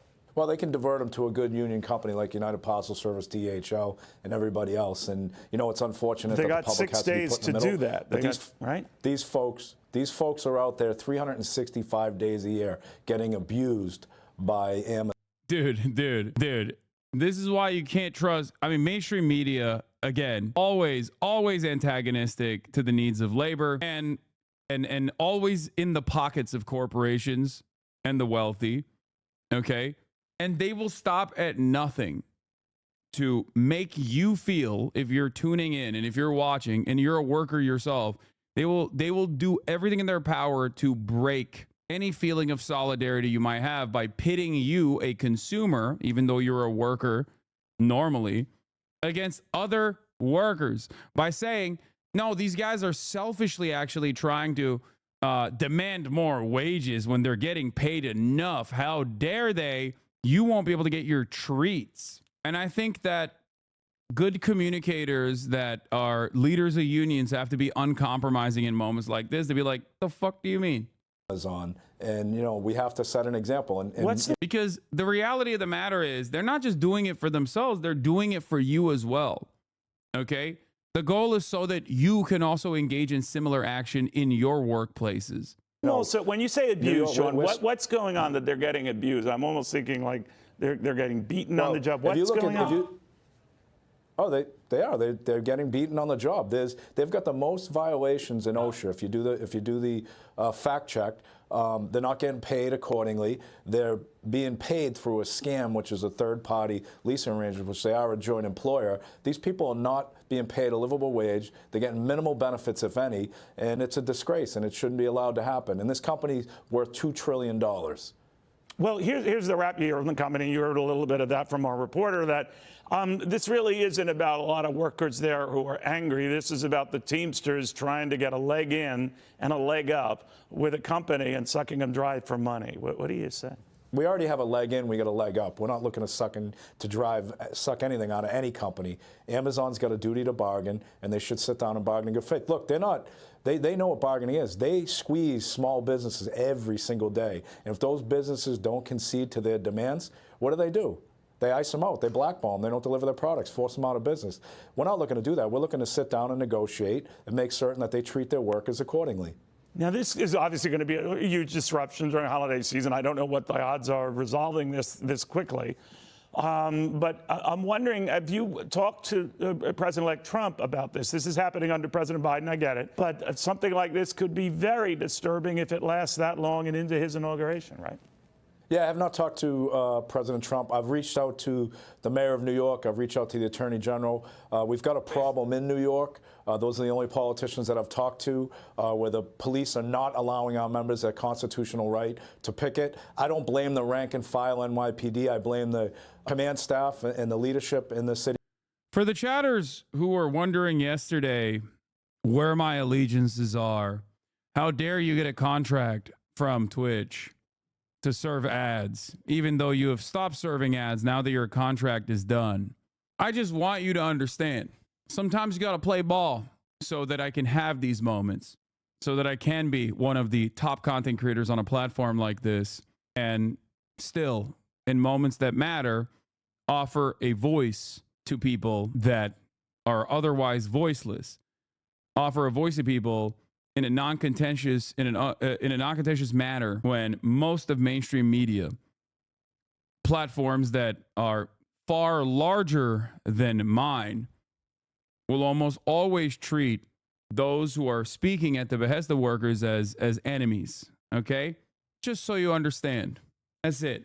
It must be frustrating to have to use this platform. I mean, I don't necessarily care all that much. I'll go wherever, I'll go where they have me. I'll go where I can maximize my impact. This is it.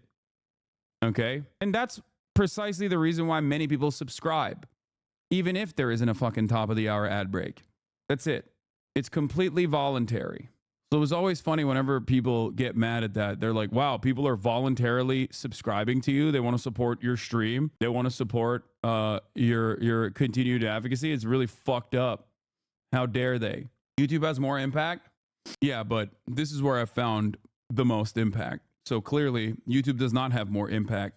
That's just your assessment of the situation. Jane Goral, gonna stream on YouTube? Gonna only stream on YouTube? I've never said that. I've literally never said that. In New York, we have a right to picket. We should be allowed to picket, and no one should be arrested. We're doing it lawfully. And again, I don't blame the rank and file. They've got to listen to the command staff. But it's telling on how much influence Amazon has in New York. You know, I mean, did they promise the police something? I don't know that. But the reality of it is we've got a constitutional right, and we should be allowed to do it. So let me ask you, last I heard, Sean, this was targeted in roughly 4 states, California, New York, Illinois, and Georgia. Could this go wider and at facilities far more widespread than that? Is your contract with Twitch forever? No, I don't have a contract with Twitch any longer. I no longer have a contract with Twitch. I also, if you noticed, stopped running ads once my contract ended. You can still subscribe, though, to support the show for $6 or for free with the Twitch Prime. Absolutely. This is a nationwide and also a global situation. We've got our brothers and sisters in Germany that are also going to strike either today or tomorrow. So this is not just a United States issue. This is a global issue on how Amazon treats their workers.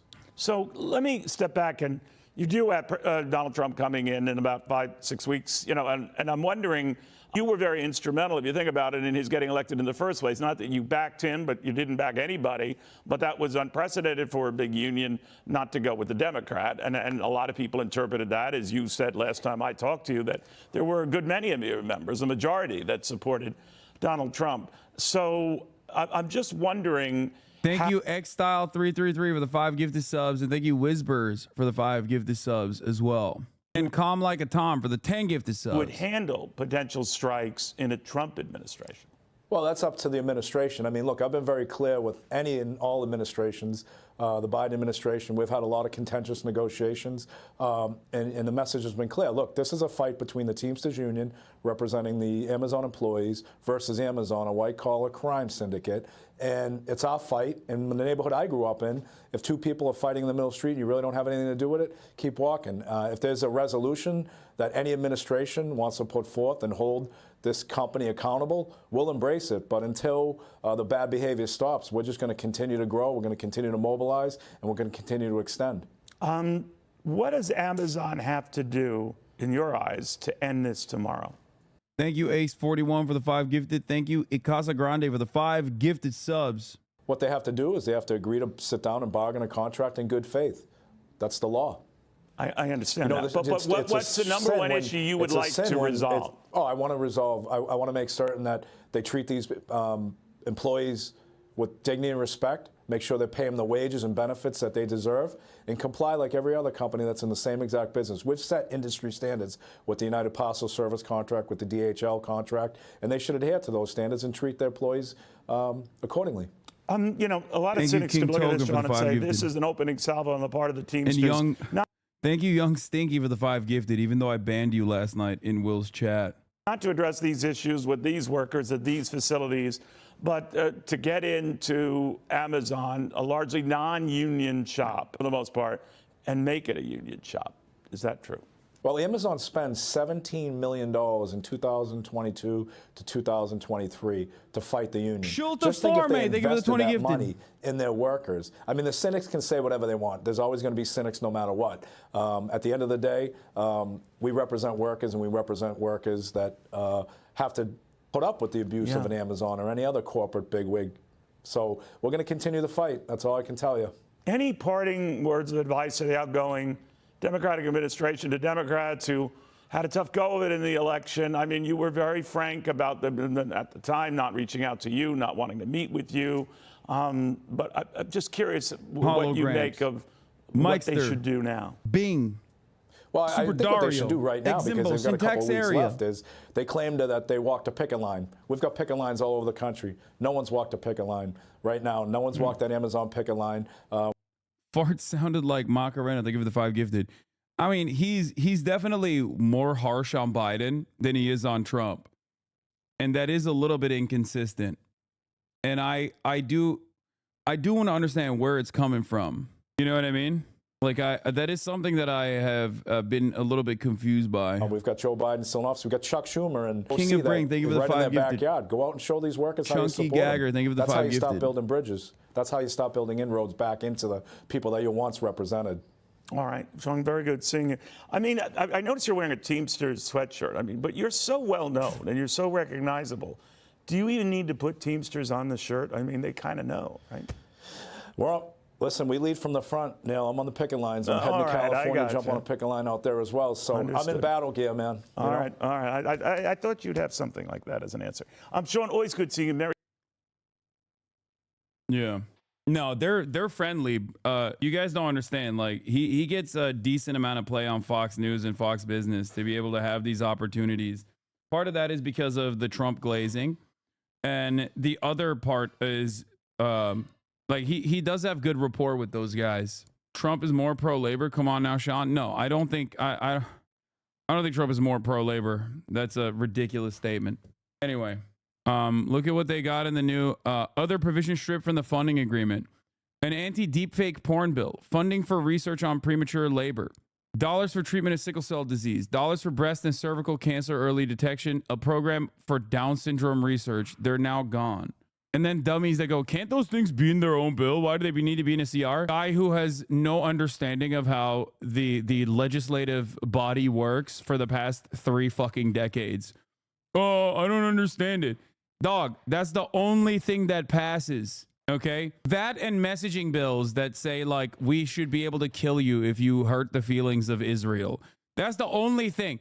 That, messaging bills such as, we will kill you if you harm the feelings of Israel, the beautiful state, and unlimited funding for defense contractors, okay?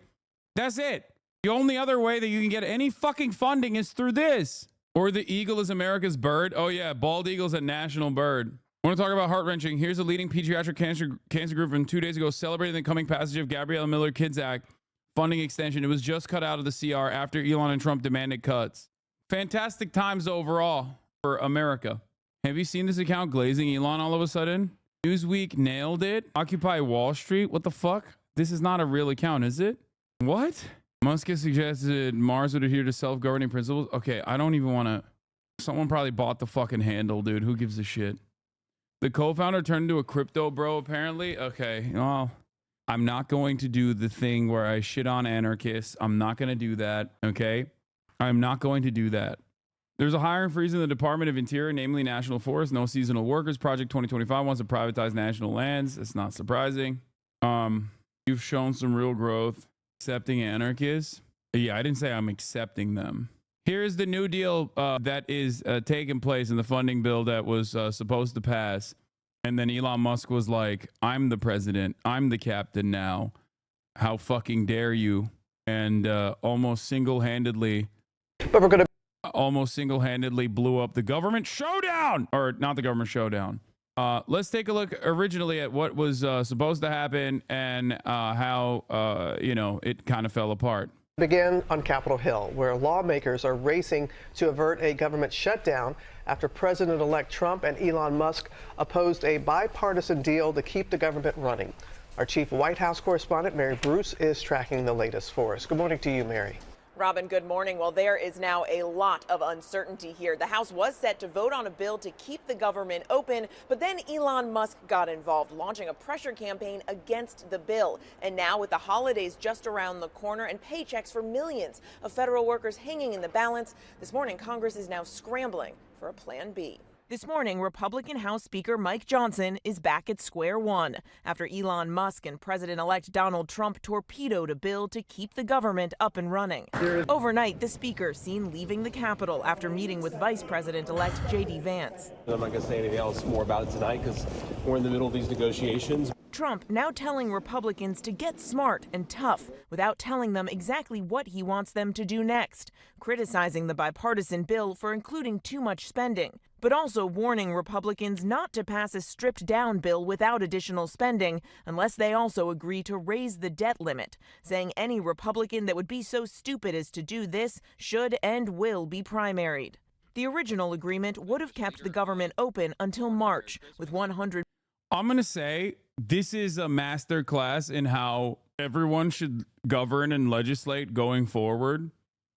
Like, I'm being super for real about this. This is something that I have routinely criticized the Democrats on. Trump is doing it. He's showing how it's done, where he's not even the fucking president yet. And he's already bullying from the bully pulpit that he will take on, forcing the Republicans' hands to take certain initiatives. Okay? Now, the fact that he's doing that at the behest of corporations or the wealthy is one thing. But overall, the principle here is that he's wielding power and he's doing it before even becoming president. It's also probably much easier for him to do that because the current president, and you might have forgotten about this, is Joseph Robinette Biden, who, according to Wall Street Journal's incredible reporting, literally is brain dead, like medically brain dead. It's keeping meetings short, controlling access, top advisors acting as go-betweens, and public interactions becoming more scripted. Damn, this guy's good.